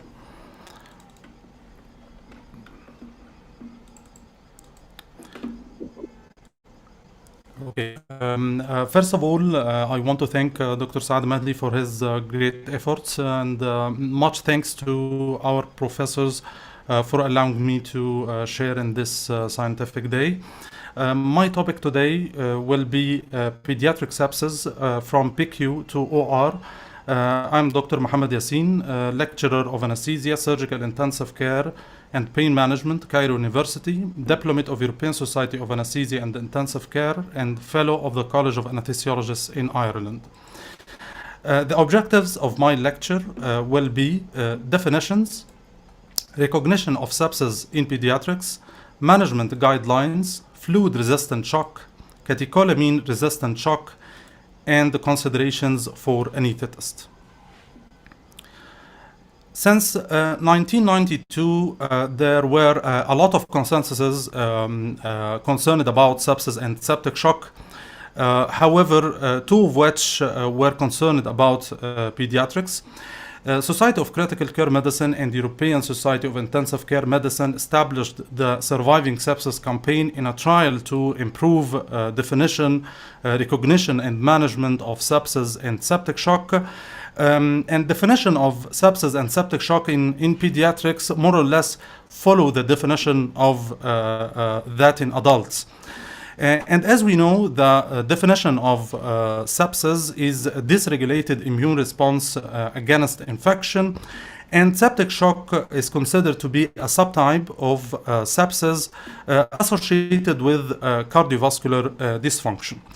Regarding the diagnosis of sepsis and septic shock in pediatrics, actually it is defined in the context of systemic inflammatory response syndrome criteria in presence of infection. The criteria of systemic inflammatory response are core temperature more than 38.5 or less than 36 Celsius degrees, tachycardia or bradycardia, tachypnea, leukocytosis or leukopenia. 2 out of 4 criteria are required in addition to infection for diagnosis of sepsis. But what's different in pediatrics is that abnormal temperature or abnormal leukocytes should be one of these 2 criteria. The 2005 consensus, which was the last concerned about pediatric sepsis and septic shock, defined cardiovascular dysfunction as despite giving isotonic fluid bolus of more than or equal 40 milliliters per kilogram over 1 hour, there are hypotension, a requirement for vasoactive agents, or 2 of the following criteria, like unexplained metabolic acidosis, base deficit more than 5 milliequivalents per liter, elevated lactate level double the normal range, oliguria less than 0.5 milliliters per kilogram per hour, prolonged capillary fill time more than 5 seconds, and core temperature, core to peripheral temperature gap more than 3 Celsius degree. It's worth mentioning that hypotension is one of the late signs in pediatric population, which indicates a very late disease. So it's very important to know these criteria that may indicate that the patient is hypoperfused, however, he has a normal vital parameters. As a pediatric population has a large reserve, so it's very late to present with hypotension. So let's go through this case scenario of a 2-year-old boy presented to the emergency and accident department with abdominal distension, occasional vomiting, and red currant jelly-like infrequent stool. He was diagnosed by the surgical team to have a complicated intussusception. Intussusception is one of the most common causes of intestinal obstruction in pediatrics, and it commonly occurs after a severe gastroenteritis. The vital signs of this boy were heart rate was 155 beats per minute, mean arterial pressure 45 millimeters mercury, respiratory rate is 40 breaths per minute, temperature 39 Celsius degree. He has altered mental status, capillary fill time more than 3 seconds, and urine output 0.3 milliliter per kilogram per hour. So how to recognize if this patient is in sepsis or not? Apparently he has a cause, he has an underlying cause of a complicated intussusception, but we want to know if the patient has sepsis or septic shock. If there is suspicion of infection, I will ask myself if the patient is hypotensive or not. And this will be in the context of the normal vital data according to the age group of this patient. And as we said, this patient is a 2-year-old boy, and the heart rate was 155, mean arterial pressure was 45, and respiratory rate was 40. So according to this table, the patient has abnormal vital signs regarding the heart rate, mean arterial pressure, and ventilatory frequency. So I will identify this patient as unstable, so we should start resuscitation. But if not, if the patient does not have these signs, so I will search for, and as I said before, hypotension or instability is a late sign in pediatric population, so I have to search for the worrisome features, more than 2 features or 1 feature with comorbid condition like immunocompromisation, post-operative less than 3 months. This can guide the management after that. These features are core temperature less than 36 or more than 38.5 Celsius degrees, altered mental status, altered the peripheral perfusion like flash capillary refill less than 1 second, as we will say in the next slide, which is called the warm shock, or prolonged capillary fill more than 3 seconds, which is called the cold shock. Inappropriate tachycardia. So 2 of these features or 1 feature with comorbid condition is a strong clinical suspicion. So if this is the case, we will start the resuscitation. If the patient does not have any of these worrisome features, so we will deliver the routine care. So apparently our decision will be to start resuscitation. And as we know, the difference between life and death, it is a matter of time. And it's very important to know that time is a very important factor in the management and resuscitation of sepsis and septic shock.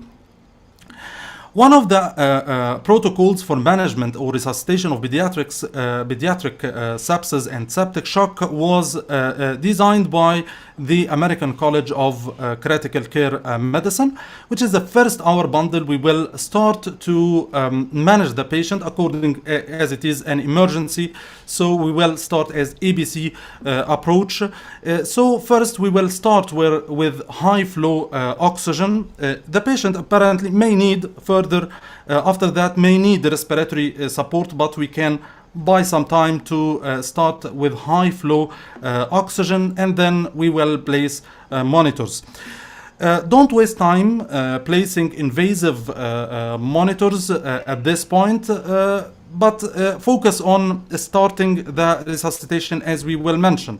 So we will apply the non-invasive monitors like pulse oximetry, ECG, non-invasive blood pressure, core temperature, ventilatory frequency, and urine output. You have to examine the patient frequently, like the monitor every 5 minutes. Regarding the airway patency, the respiratory function, especially if the patient has a pulmonary cause of sepsis or like pneumonia, the pulse and capillary refill, cardiac gallop and hepatomegaly, which can indicate congestive cardiac failure, glaucoma score, and peripheral skin temperature. It's very important to reassess the patient every 5 minutes because this population and this disease is hyperdynamic, so you have to monitor every 5 minutes. Within 5 minutes, you have to secure an 2 IV access or intraosseous access if there is difficulty in insertion of intravenous access, and you can use the intraosseous route for anything that you can use the intravenous route. After insertion of the intraosseous line, it's very important to withdraw the sepsis panel, especially the blood culture, because the next step will be to deliver the antibiotics. So it's very important to withdraw the blood culture before antibiotic therapy, but not to delay antibiotic therapy. If there is any difficulty in insertion of the intravenous line, and it apparently will take some time to insert, it's very important to deliver the antibiotic through the intramuscular route. So after insertion of the intravenous line and withdrawal of the sepsis panel like CBC with differential blood culture, blood gas and lactate, blood glucose level and electrolytes, metabolic and DIC screen, and cross-matching, we will start fluid resuscitation in the form of boluses of isotonic solution like Ringer's lactate. We can give boluses of 20 ml per kilograms, and it's expected to give up to 40 to 60 ml per kilogram in the first hour. As I said, it's very important to deliver the antibiotic very early in the management, optimally after withdrawal of the blood culture. The antibiotic therapy, as you know, it depends upon the situation, the site of infection. But one of the regimen recommended by the American College of Critical Care Medicine is to give ceftriaxone, vancomycin, or metronidazole if there is a suspicion of anaerobic organism like an intra-abdominal source of infection. If the patient is not responding well to fluid therapy, and within 15 minutes, you have to think about the vasoactive agents. To decide which vasoactive agent you will give to the patient, you have to differentiate between the two different types of shocks in pediatric population, which is the cold shock and warm shock.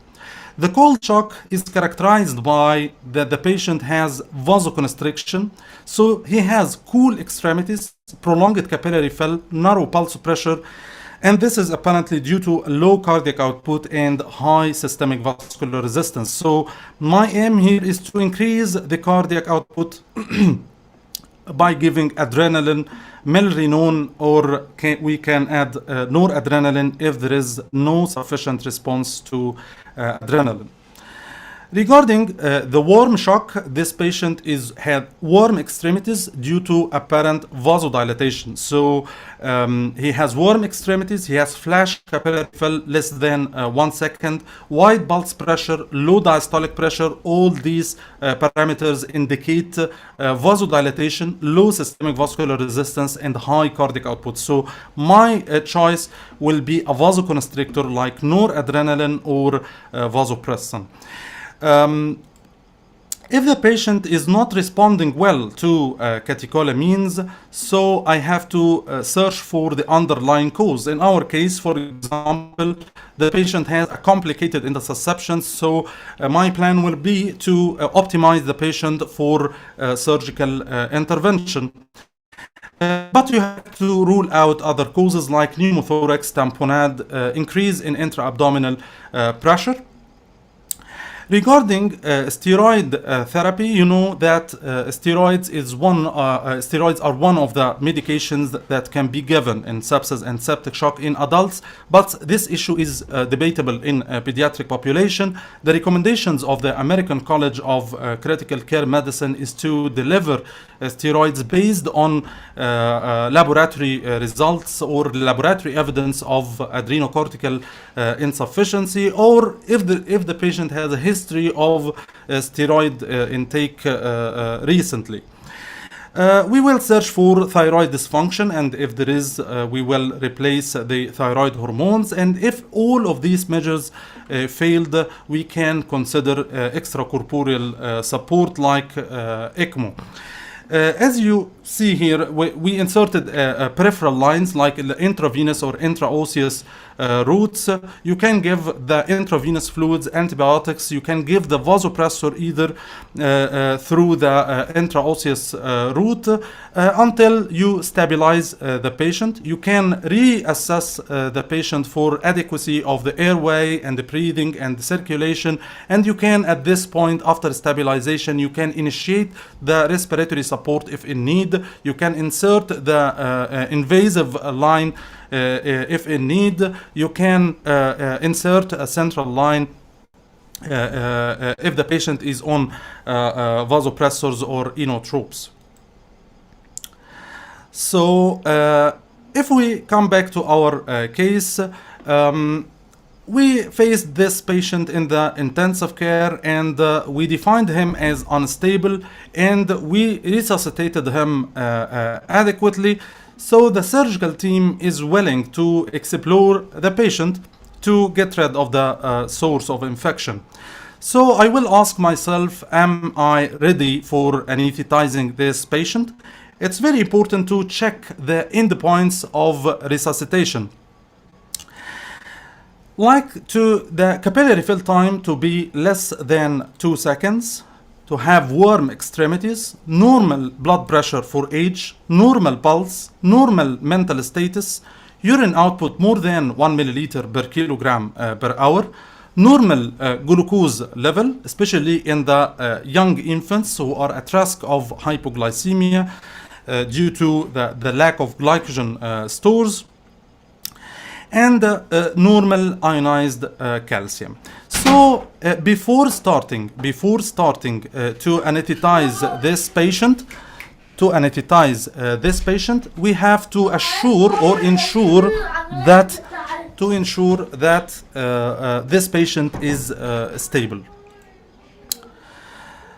So when this patient is introduced to the OR, I have to, as I said, to ensure the stability of the patient before induction of anesthesia, I will apply the full monitors that he was on in the intensive care. I will pre-oxygenate this patient, and I will induce him by rapid sequence induction. This patient has some sort of abdominal or intestinal obstruction, so he is at risk of aspiration. So I have to induce the anesthesia through rapid sequence induction. But it's very important to know that sepsis and septic shock make a major pharmacokinetic and pharmacodynamic changes. This is related to the underlying physiological abnormality, the vasodilatation, hypotension, the decrease in the circulating volume, decrease in the albumin or the plasma proteins that may affect the protein binding of the drugs, hypoperfusion of the kidney and liver that may affect the metabolism of anesthetic medications. So you have to reduce the dose of anesthetics, and you have to titrate these medications to response. The intraoperative management, you have to titrate the anesthetics targeting the hemodynamic and perfusion parameters. Hemodynamic parameters like the blood pressure and heart rate, and the perfusion parameters like the capillary fill time, the lactate level, and urine output. it's very important to optimize these parameters intraoperatively by maintaining the fluid management and vasopressor and inotropic support. You have to check blood glucose level, especially in young infants, as I said, to optimize the acid base and electrolytes. It's very important, if it is a lengthy procedure, to redose the antibiotics every 4 hours, and maybe earlier if there is large volume fluid resuscitation that might dilute the antibiotic to a subtherapeutic range, or if I gave the patient bagged RBCs, for example, I have to redose the antibiotic intraoperatively to ensure that it is within the therapeutic range. Regarding the ventilation, we know that sepsis and septic shock are major causes of acute respiratory distress syndrome. Besides one of the very important risk factors, which is the large volume fluid resuscitation, which put this patient at risk of fluid overload and hypoxemia. So not to do more harm, we have to apply the lung protective strategy. Regarding the post-operative management, we have to continue the ventilation in the post-operative period with the protective lung strategy to transfer the patient to the PICU to complete the management there, while monitoring all the parameters during transfer, and pay attention as well to pain control, either by regional blocks. So for example, if this patient is doing an exploration, we can do rectus sheath block or bilateral tap block, or even caudal anesthesia, which could be a concern, sepsis in the epidural caudal anesthesia in this patient, and we can use other oral medications for pain control. So to conclude, sepsis and septic shock are major causes of morbidity and mortality in infants. In South Africa, for example, 40% of admissions to the PICU are due to sepsis and septic shock, and mortality can be over 10%, and it will be different between low and high income countries. So it can be over 10%, can reach 17%, like for example in South Africa. Clear understanding of pathogenesis of sepsis and septic shock in the context of pediatric physiological changes is crucial. Timely and organized recognition and management is a hinge point in survival. Every 1 hour delay in management can worsen the outcome and worsen the morbidity and the mortality of these patients. Antibiotics and source control are the weapons against infection. So from the start of management, I have to pay attention to the antibiotic therapy and to optimize the patient for a pathway to control the source of infection. Lastly, be dynamic in a hyperdynamic situation. It is very common that these patients change the shock phenotype from cold to warm shock. Maybe during resuscitation the patient develops fluid overload, so you have to monitor the child frequently. You have to monitor resuscitation, and you have to monitor your management further. Thank you.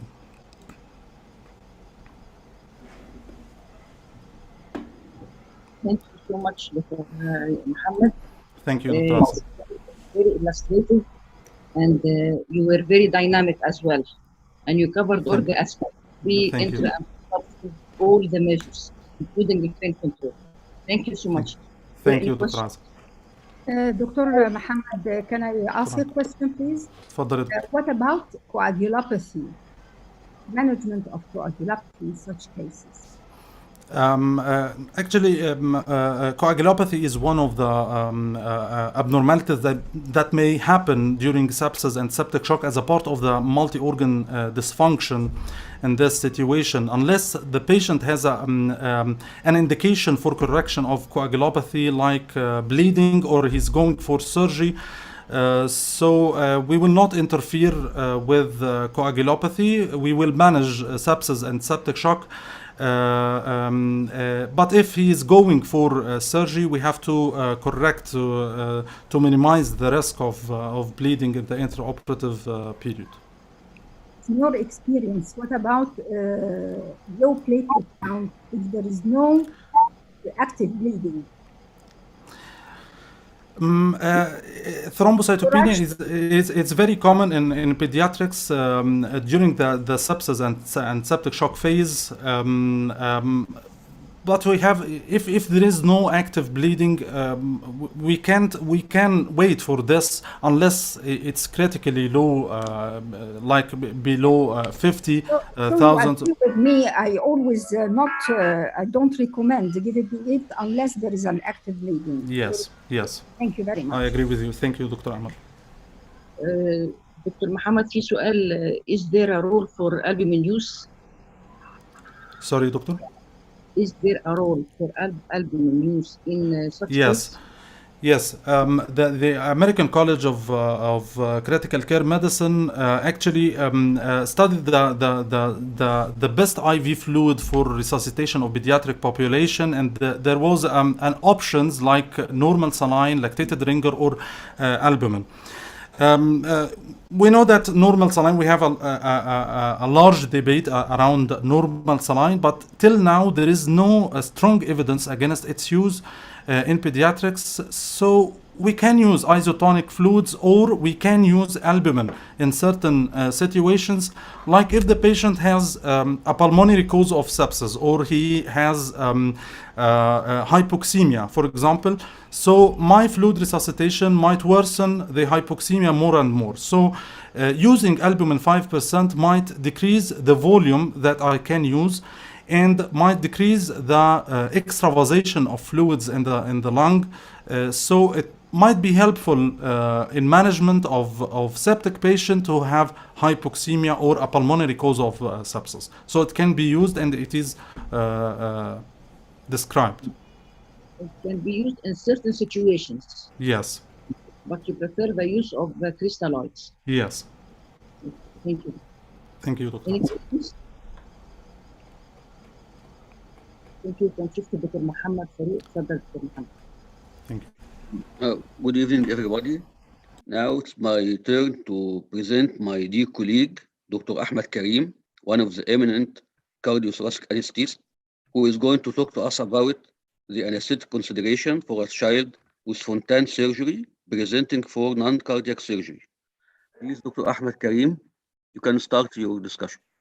Thank you, Dr. Muhammad, for this introduction. It's an honor for me to be here with this fruitful group of consultants and attendees.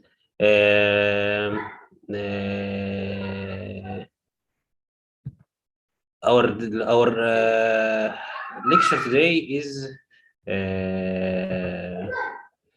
anesthetic considerations for a child coming for non-cardiac surgery after Fontan surgery.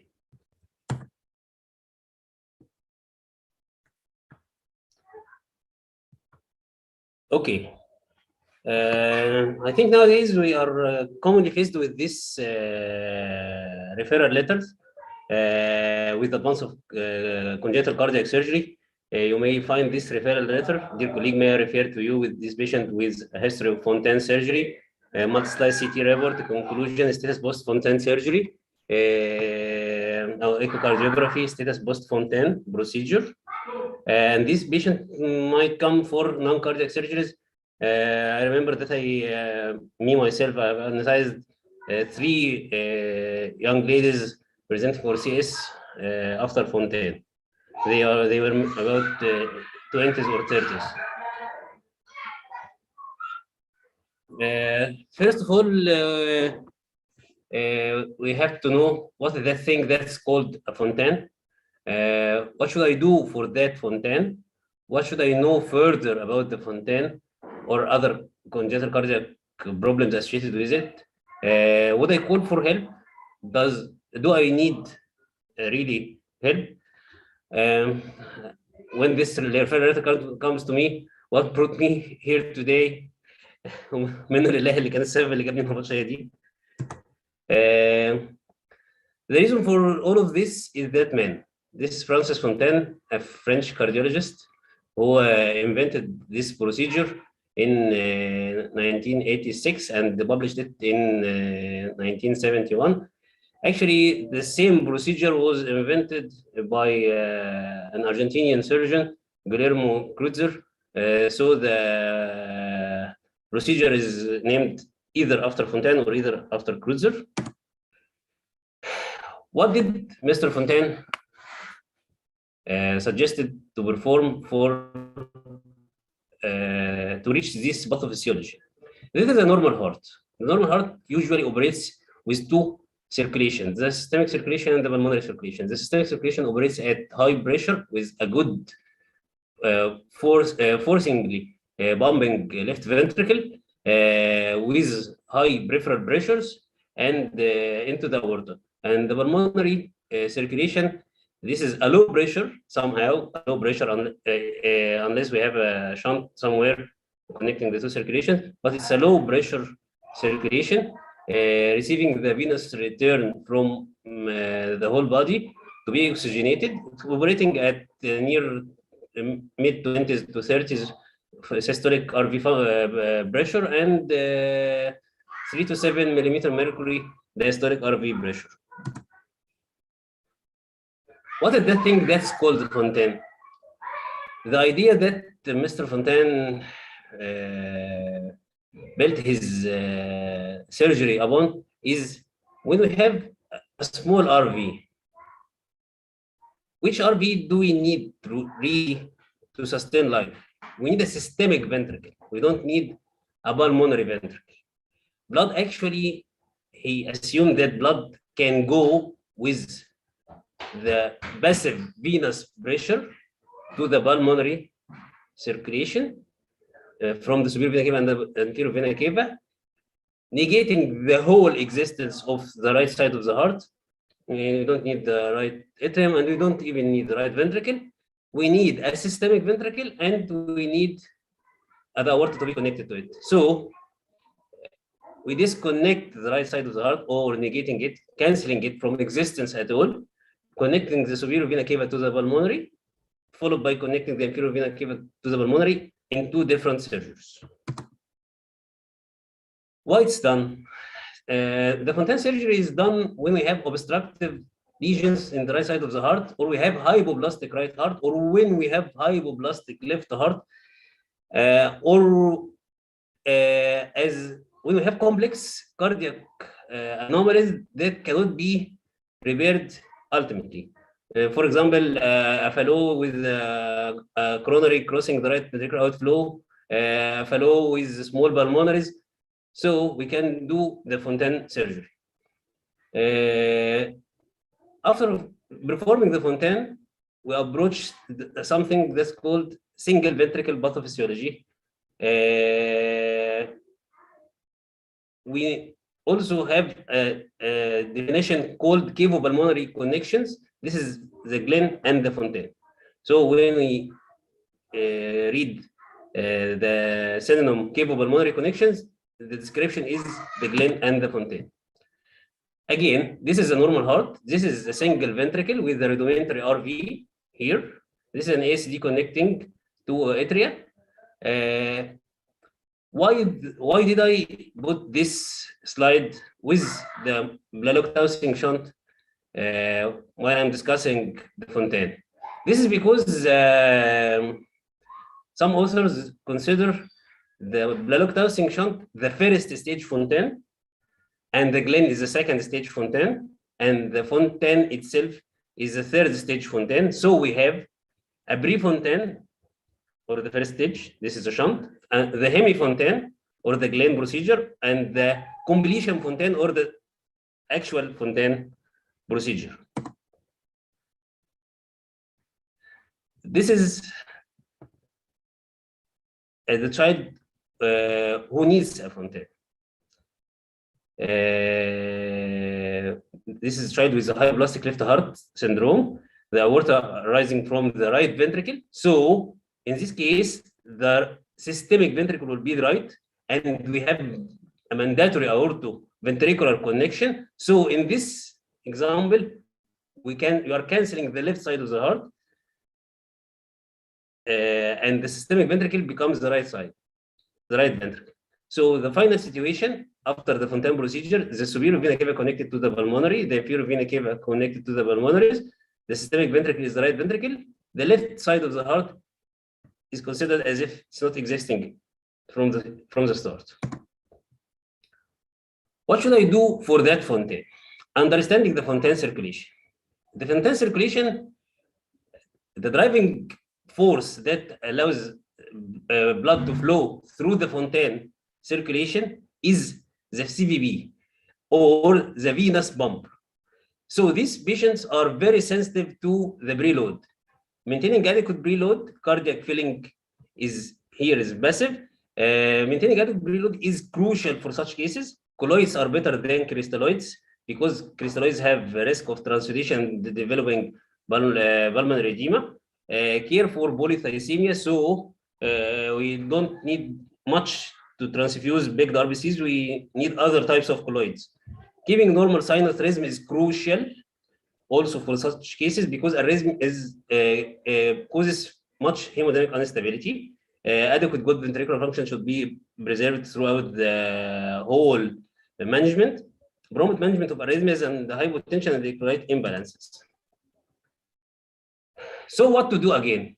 A wise man once said, for a stable patient coming with a congenital heart pathology from home, presenting for non-cardiac procedure, try to keep him with the same vital parameters that you got first on your monitor. Assuming that the patient is normal, coming from home for surgery other than cardiac surgery, what you first see on the monitor, try to keep him as such. Again, this is an illustration of the Fontaine circulation, the superior vena cava and the inferior vena cava connected to the pulmonary, to the lung, pulmonary veins, back to the common atrium and the single ventricle, single functioning ventricle, SFV, a single functioning ventricle to the aorta. So we have a single ventricle pathophysiology. Again, this diagram illustrates the whole circulation with the driving pressures. Here is a passive venous pressure, the blue interrupted line. Here, passive flow to the lungs. Here, the active pumping ventricle pumps into the aorta to supply the whole body. So here some fenestration to vent the right atrium and to improve mixing of at the level of the atrium. What controls the whole process? This gets us back to the whole thing that we study first when we come to studying and managing congenital heart disease. The pulmonary vascular resistance and the pulmonary blood flow, and what increases and what decreases. What increases the pulmonary vascular resistance decreases the pulmonary blood flow. What decreases the pulmonary vascular resistance increases the pulmonary blood flow. Hypoxia, hypercarbia, acidosis, high mean airway pressure, sympathetic stimulation, hypovolemia, and pain and agitation all increase pulmonary vascular resistance and decrease the pulmonary blood flow. Oxygen therapy, hypocarbia, alkalosis, nitric oxide, vasodilators, adequate anesthesia, the hypnosis, analgesia, and muscle relaxation all increase the pulmonary blood flow. What controls systemic vascular resistance? High dose dopamine increases systemic vascular resistance, epinephrine, norepinephrine, pain, agitation. Negative inotropic intrathoracic pressure. What decreases the systemic vascular resistance? Merinone, dobutamine, nitroglycerine, sodium nitroglyceride, adequate analgesia, adequate anesthesia, positive pressure ventilation. Going back to this slide, we find that the gradient from the superior vena cava to the pulmonary circulation is the cornerstone that drives circulation across the fontaine or the glen or the first stage fontaine or the second stage fontaine, the driving pressure. So if we lower this, the flow will be much flowing into the lung. If increase the systemic venous pressure or increase the vascular filling on the venous level, or we increase the venous capacitance load fluid, this will drive more blood to the lungs. Here blood is driven passively. So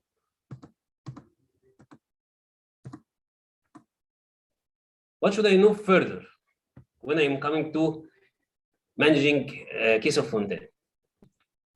History and examination, medications, ACE inhibitors, diuretics, antiplatelet aspirin,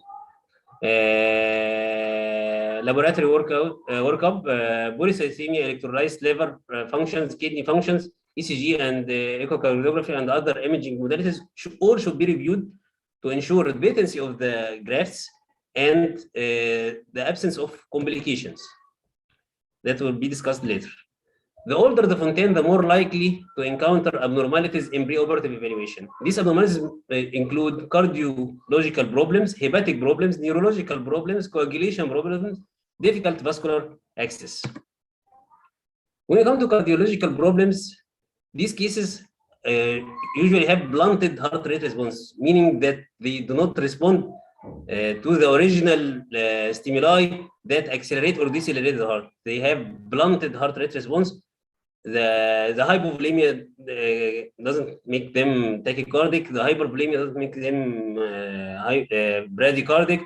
Baroreceptor reflexes are impaired somehow.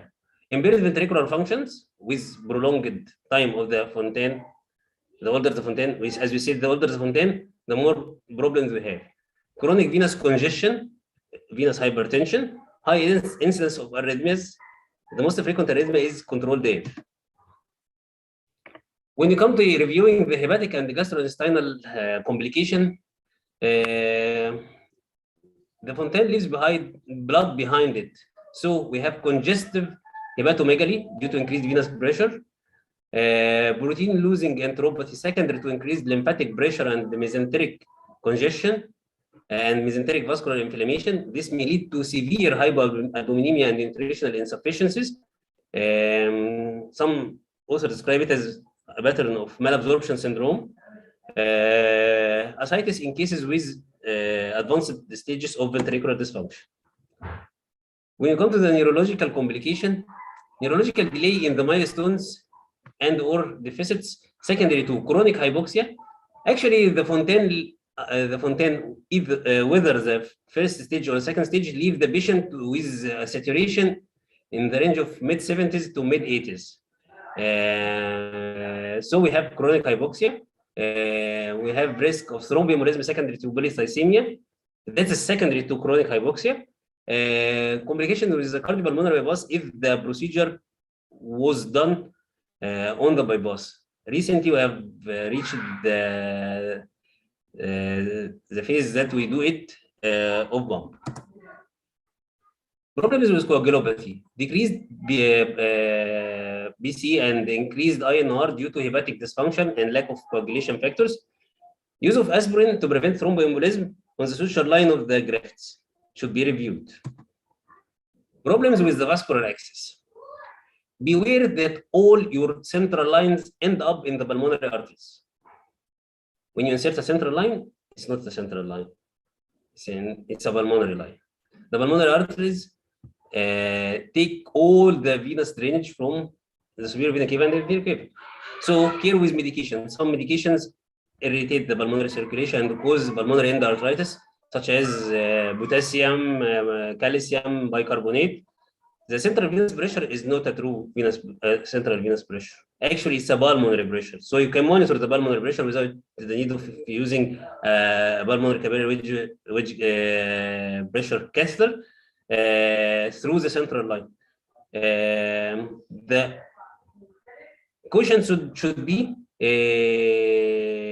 taken, noting that due to the short stump of the superior vena cava and the long stump of the inferior vena cava, the medications that are poured in an upper body line go into the pulmonary circulation faster than medications that are poured into a central or a peripheral line inserted in the lower half of the body. So we depend on a line that's inserted in the lower half of the body to ensure some dilution of medications and to ensure that it would take time to reach the pulmonary circulation,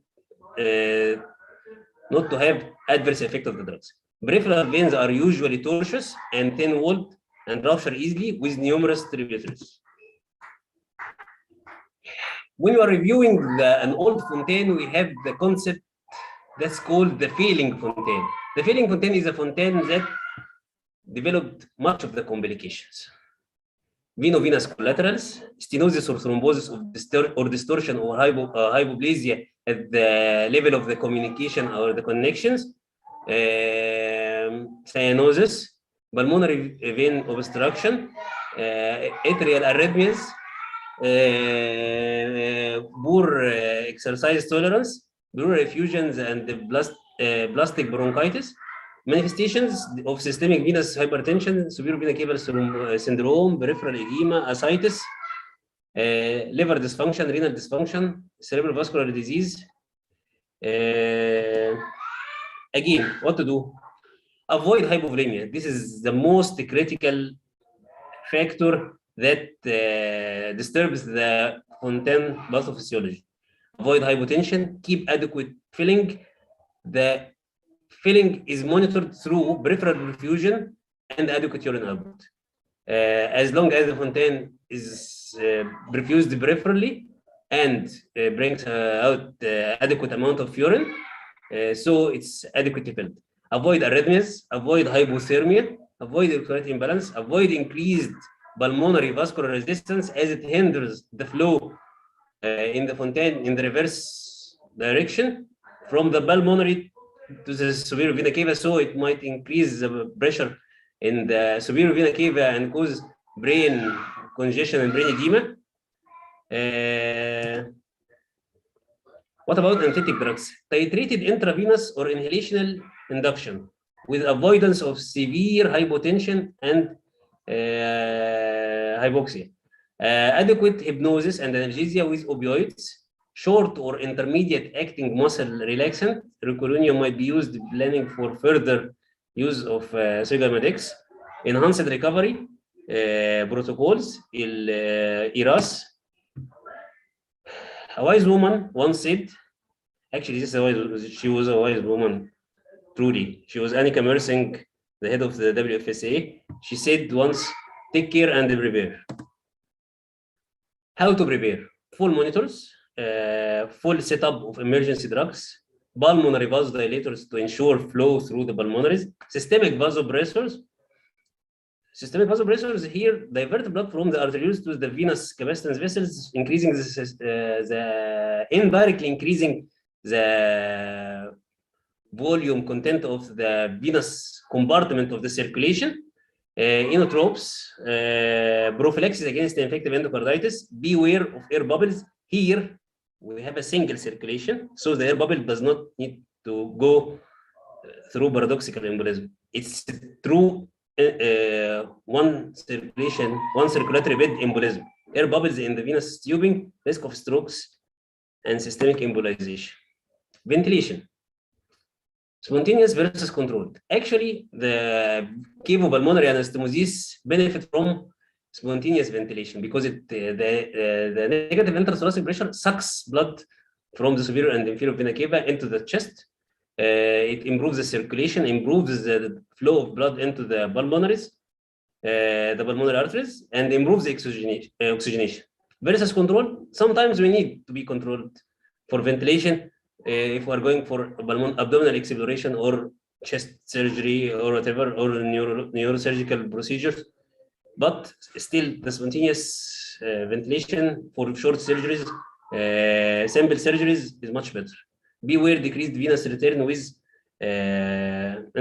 IBPV.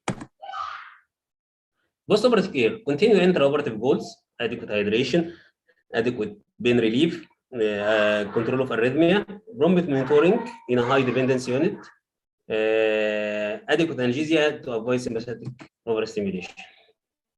A take-home message: understanding the pathophysiology of congenital cardiac conditions is a key to proper management. Perioperative management in Fontaine patient include maintenance of adequate preload, appropriate ventilation, and minimizing factors that reduce systemic ventricular function. Always be prepared. Thank you. Thank you, Dr. Ahmed, for the excellent presentation. And if you allow me, I have a comment that's mainly directed for the younger generation. I have a concern about the use of neuroaxial blocks in any child with cyanotic heart disease, because they usually have coagulopathy and neovascular formation due to the chronic hypoxia. And this makes them more susceptible for the development of epidural hematomas and accidental intravascular injection of local anesthetic, leading systemic toxicity. So it is better in these cases to avoid neuroaxial blocks like caudal analgesia for the management of intra and post-operative pain.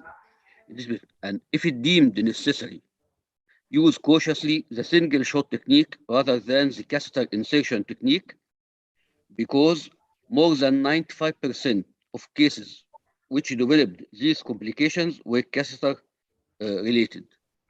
So it is better to avoid this technique at all in this case and in any cyanotic heart disease baby coming for non-cardiac surgery.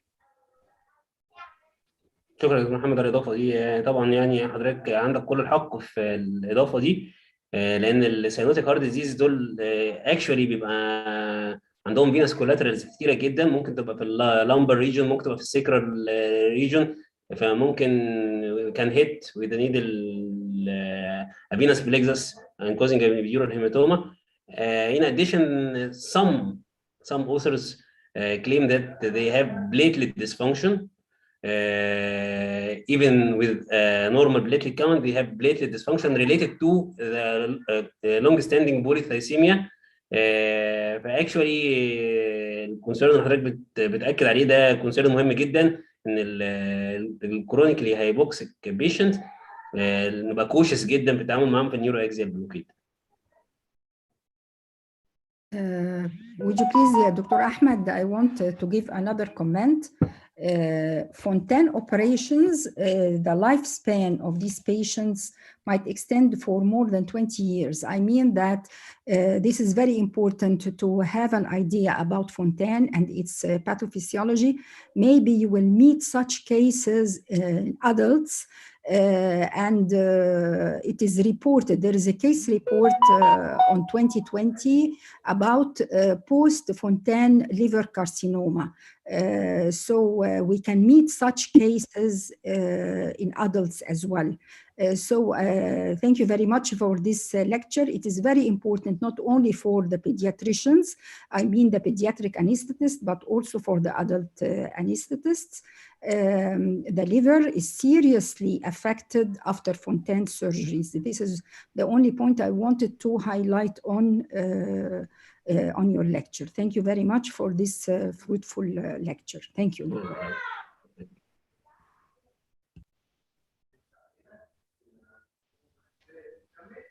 Dr. Maha Jamil, would you introduce the next speaker? Yes, of course, دكتور محمد. Thank you, دكتور أحمد كريم على المحاضرة الرائعة دي.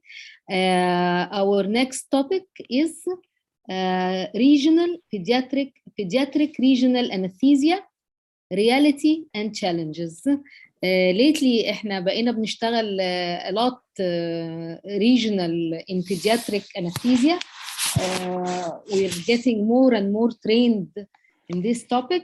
So I would like to introduce Dr. Ahmed Hussein, our dedicated, focused, very interesting colleague. Let us start, ya Ahmed. Thank you, Dr. Amaha. It is an honor to share in this scientific day with my lecture titled Pediatric Regional Anesthesia Between Reality and Challenges. I am Ahmed Hussein, lecturer of anesthesia and surgical ICU and pain management in Cairo University. First of all, you are a consultant on duty in a hospital when they called you for a male child, 4 years old, diagnosed before as a difficult intubation case, need to perform a right strangulated inguinal hernia. What is our plan? Actually, I don't prefer to go through the intrathecal intube. It may be a catastrophe. Also, laryngeal mask wouldn't be helpful because of the strangulated hernia, risk of aspiration. So what about regional anesthesia?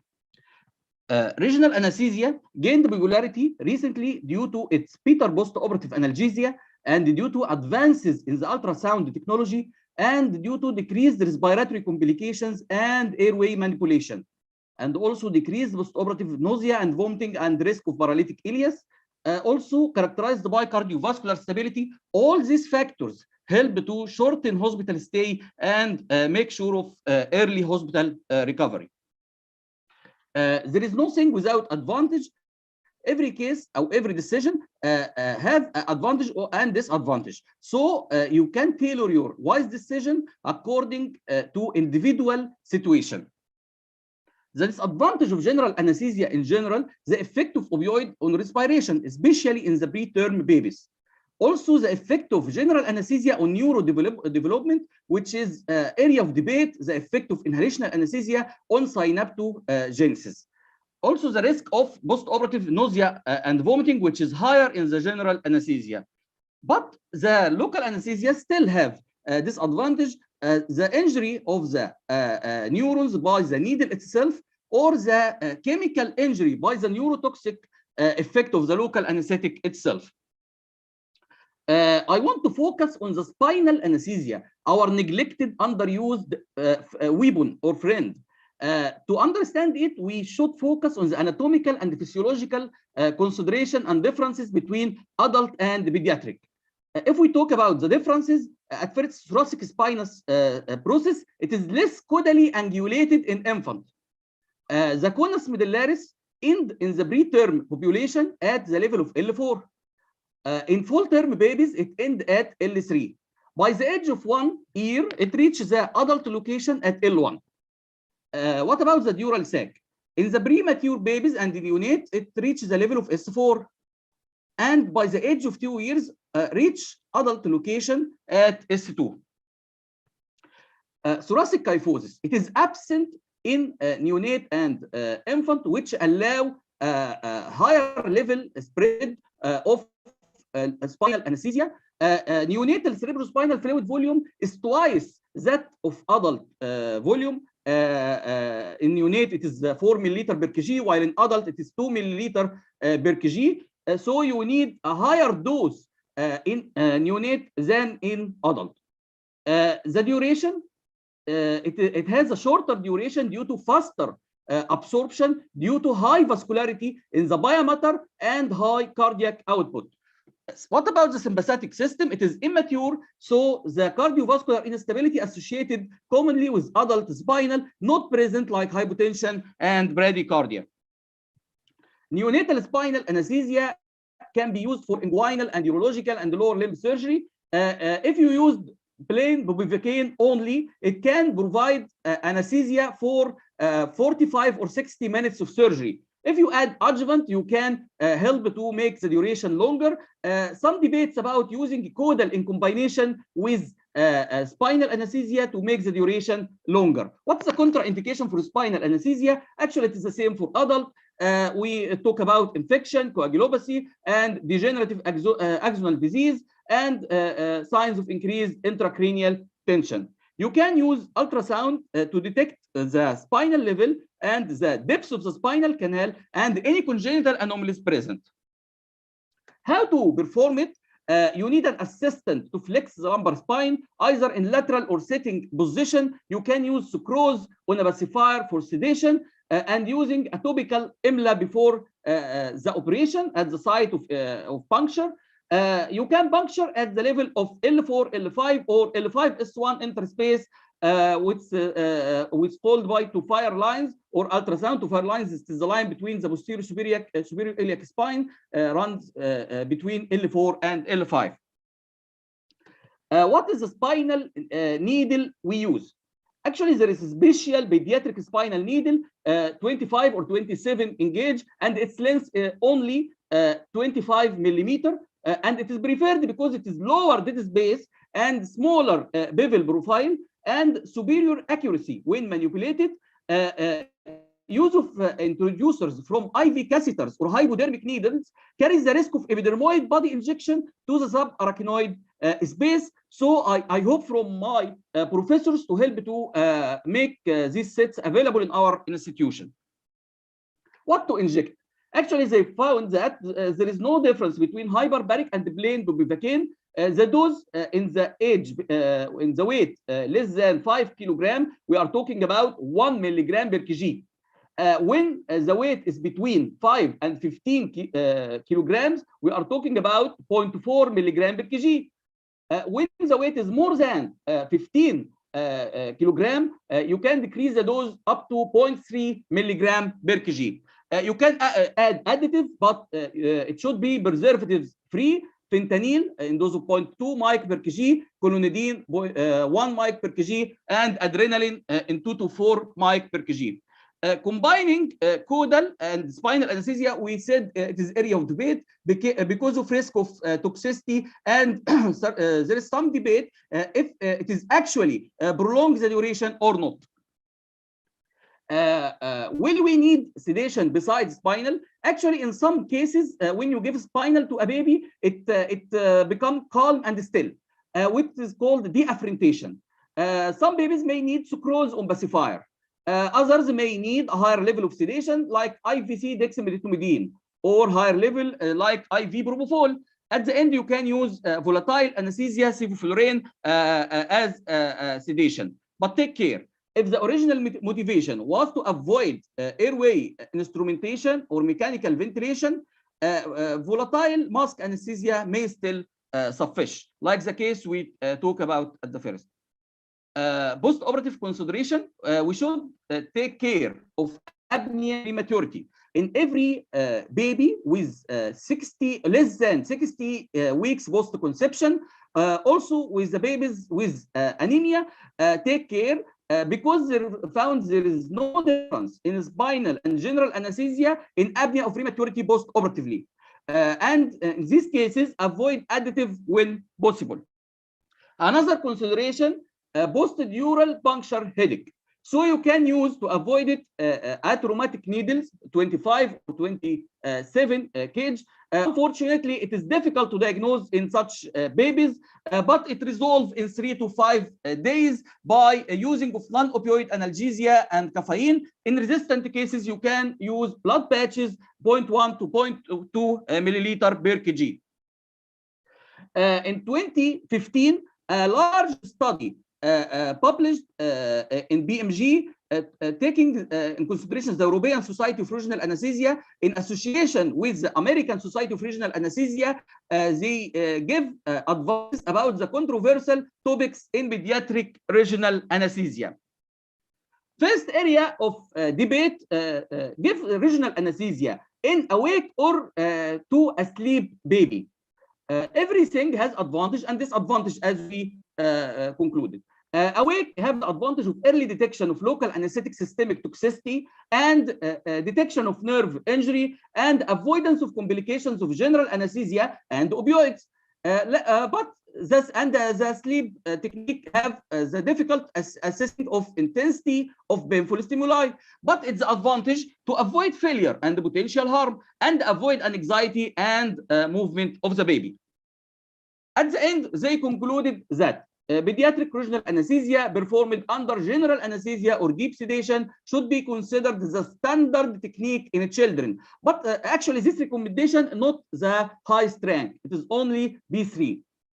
Careful patient selection is the key to identifying a few highly motivated children where awake regional anesthesia could be a viable option, if you remember the case we talked about at the first of my presentation.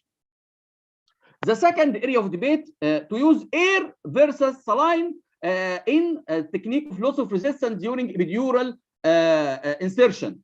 Both techniques have an acceptable level of safety in both infant and the children. But in neonate and infant, the cumulative volume of injected air should be limited to 1 milliliter. Another area of debate, the test dose, which is adding epinephrine to local anesthetic to detect accidental intravascular injection. This area of debate and controversial. If test dose is used, the local anesthetic solution should be injected slowly in fractioned boluses with intermittent aspiration under ECG monitoring. Test dose considered positive if T wave or heart rate modifications happens within 30 to 90 seconds after its injection. Last area of debate, acute compartment syndrome. They talk that regional anesthesia may mask the early diagnosis of acute compartment syndrome in vascular and orthopedic surgeries. So the concentration of local anesthetic of 0.1 to 0.25% not mask the ischemic pain, and if you need to use it for continuous infusion, you can do 2%. For high risk sciatic nerve catheter is indicated, reduce the local anesthetic volume and concentration. More than that, cautious use of local anesthetic adjuvant in high-risk patients should be adequately reviewed to allow the detection of early acute compartment syndrome. What about the safety of regional anesthesia in children? This study published in 2018 in anesthesiology studied the complication of pediatric regional anesthesia of more than 100,000 blocks in pediatric, and they found that transient neurological deficit occur in only 10,000 cases, but none of them resulted in permanent sequelae. The most common adverse event were catheter malfunction, such as displacement, occlusion, and disconnection, which occurred in only 0.4 of cases. Another analysis of neuroaxial techniques only, which included 18,000 1500 caudal blocks, showed an instance of complication of only 1.9% with a peak in children younger than 6 months. A single case reported of permanent sequelae after caudal surgery with persistent neurological deficit. These two interesting papers I want to share with you about regional anesthesia in pediatric with pre-existing neurological disease in 2021 and error traps in pediatric regional anesthesia in the same year. They are talking about error traps that commonly occurred during regional anesthesia in pediatric. First, failure to confirm the site. 2, failure to recognize ultrasound artifacts. Third, failure to recognize when regional anesthesia is accepted option at first. Fourth, failure to implement alternative imaging technique.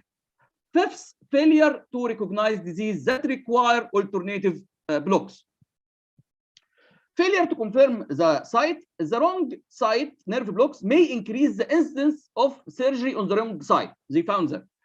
So skin marker should be done before operation. Time out should be done, and the patient confirming the patient name and procedure and site should be done before any procedure. The second error trap, the ultrasound artifacts. First, artifacts, the gain. Under gain can show apparent absence of expected structure, while in the other side, overgain show lost detail and suggests existence of structures that not actually present. Another defect or artifact, the degraded images with air, which occur in 2 cases when you forget to flush your blocked needle with saline before injection. Also, the presence of air pockets between the probe and the cover when the gel is not sufficient. The last artifact in ultrasound, when you fail to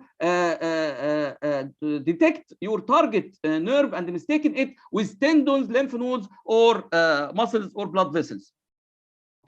The third trap, which is the most important, is the regional anesthesia is accepted at all. You have to take care of a phenomena called double crush phenomena. What is this? Injury to a diseased neurons will produce harm much more than injury to normal neurons. Injury to diseased neurons will produce a harm that much more than injury to normal neurons. We will provide examples for diseases that you should avoid regional anesthesia to avoid double crush phenomena. First of all, if you have a child with a dimples, you should differentiate if this dimples is simple dimples or complex dimples. You can differentiate clinically by ultrasound or even by MRI. If you decided it is simple dimples, you can proceed to neuroaxial anesthesia, but in case of complex dimple, avoid neuroaxial anesthesia. But peripheral anesthesia is always accepted in this patient. Patient with cerebral palsy, they born prematurely with lung disease and have high risk of chronic lung disease due to difficulty in swallowing and high risk of aspiration, and they have scoliosis with risk of restricted lung disease, and they also have challenges in airway management due to abnormal dentation and temporomandibular joint dysfunction. All these factors make the general anesthesia is not preferred. So neuroaxial anesthesia is a safe and efficient option in this patient, but in case of spinal fusion, which makes spinal anesthesia difficult, caudal catheter can be used. Peripheral nerve blocks like popliteal nerve block, sciatic saphenous nerve block, all of them described in cerebral palsy patients. Patient with ventricular peritoneal shunts have a risk if you performed neuroaxial anesthesia for them, risk of infection, malfunction of the shunt, and dural puncture, and which is followed by change in intracranial pressure and maybe brain herniation.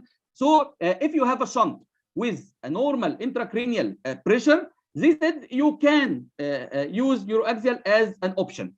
If there is a concern about shunt malfunction, but clinical and imaging said there is no increased intracranial tension, you can also proceed to neuroaxial with some consideration. In case of increased intracranial tension, avoid absolutely avoid neuroaxial blocks. What about myasthenia gravis? Neuroaxial blocks can result in myasthenia gravis in accessory respiratory muscle weakness. Actually, when they are treated by acetylcholinesterase inhibitors, that make two problems. The first problem that can produce profound bradycardia with spinal anesthesia. Also, the abnormal metabolism of ester local anesthetic by acetylcholinesterase inhibitor make this hydrolysis is prolonged, and so prolonged the block. So it is recommended to use amide local anesthetic should be used preferentially. If we talk about interscalene and supraclav blocks, there is a high risk of diaphragmatic phrenic nerve injury and diaphragmatic diaphragm malfunction, which will make the respiration of this patient more difficult. So they prefer infraclavicular block, but when you perform it, take care of pneumothorax. What about mucopolysaccharidosis? This patient characterized by odontoid hypoplasia, which makes C1 and C2 instability. There is multiple reports of catastrophic quadriplegia that occurred as case report after epidural insertion, either due to direct injury or due to hypoperfusion of the spinal cord. But you can perform a peripheral nerve blocks in such patient with careful patient positioning and planning. Patient with intrathecal pumps, as we listened from Dr. Hani Al-Hadi, it can be used in chronic pain patient or in cerebral palsy patient with baclofen. It is considered a contraindication for neuroaxial anesthesia because you may damaging the intrathecal tubing leads or the subcutaneous pumps. Epidural catheter may be misdirected or infected. But still, peripheral regional anesthesia and systemic analgesic can be used as an alternative option. What about spinal muscular atrophy? Neuroaxial technique is an option, but take care. Scoliosis, neuromuscular scoliosis, this patient make it complex and difficult. Also, you have the risk of inadvertent high block. If you are in fear of these two risks, you can use peripheral nerve blocks as an alternative. Mitochondrial disease, we need to know that post-Easter and amide local anesthetic pose a potential risk in this patient population. Several cases of neuroaxial reported. Some showed prolonged weakness, others showed success block without any complications. Porphyria, it is not an absolute contraindication to regional anesthesia in pediatric patient and may carry a lower risk to general anesthesia to this patient. And there is several cases of peripheral nerve blocks in children with acute intermittent porphyria without exacerbation of their disease, providing the safety profile of regional adult in adult patient with porphyria. This gave intensity that you can give regional anesthesia to child who has a milder disease usually than in adult. The fourth error trap, failure to use alternative imaging technique. They found that about 1/3 of thoracic epidural technique in pediatric failed to provide optimal analgesia with the technique of loss of resistance technique. They found that spine fusion make it more and more challenging. So in these cases, you should use ultrasound or fluoroscopy or the new option stimulating catheter, which show you visible muscular twitching, but its limitation mainly the presence of neurological disease or the presence of local anesthetic itself. The fourth error trap and the last one, failure to recognize disease that need alternative blocks. We will talk only about two diseases. The first, arthrogryposis. In this patient, the role of nerve stimulator and the ultrasound is very limited. The nerve stimulator due to the presence of contracture. Ultrasound is also limited due to the high presence of connective tissue. In this patient, you can, when you fail to perform a femoral nerve block, you can perform fascia iliaca block. When you fail to perform supraclavicular block because it's difficult anatomy, you can shift to interscalene or infraclavicular block. Also, osteogenesis imperfecta reported as the most frequently neuroaxial challenge, especially in type 3 and 4, which is the most advanced disease with a failure rate of 14%. Also, this patient has a high risk of coagulopathy, so take care if you decided to perform regional anesthesia. Good night. Thank you.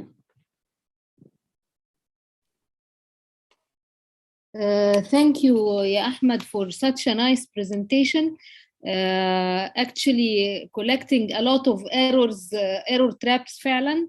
So thank you على الeffort that you made to make it very clear to all of us. Any questions? If there's no questions to Ahmed, I would like to thank everyone who stayed that late with us till 10 o'clock, actually 3 long hours. Thank you, my professors, Dr. Amal, Dr. Azza, Dr. Muhammad Farouk, Dr. Muhammad Abdel Raouf. Thank you all my colleagues, Ahmed Karim, Ahmed Hussein, Khalid, Hani, Yasin. Thank you all for such a wonderful effort and nice presentations. Thank you so much. I would like to thank you all, my colleagues and my students. Although you are my students, but actually you became better than us. Thank you very much for these fruitful lectures. Till we meet again, thank you, Dr. Maha, and thank you, Dr. Saad. Thank you so much. Thank you, all Dr. Saad. professors. Yeah, thank you. Thank you. Thank you, Dr. Saad, for your effort. Thank you, my dear colleagues, for the nice presentations that have shown that you are becoming more and more experienced, even more than us. Thank you all. I'd like Thank to you thank all. all the participants for the great effort. Dr. Azza. Thank you all, Dr. Abdul Rauf, Dr. Saad طبعا and his team. They do too much effort. Our young colleagues and our young generations we are very proud of you. دكتورة مها طبعا thank you very much for your effort. والزملاء الأعزاء الدكتورة أمل والدكتور فاروق, thank you so much for this very nice event. شكرا. Thank you and a good night. And till we meet again, and we are refueling of energy, and we will meet again shortly. Thank you so much. Thank you, Dr.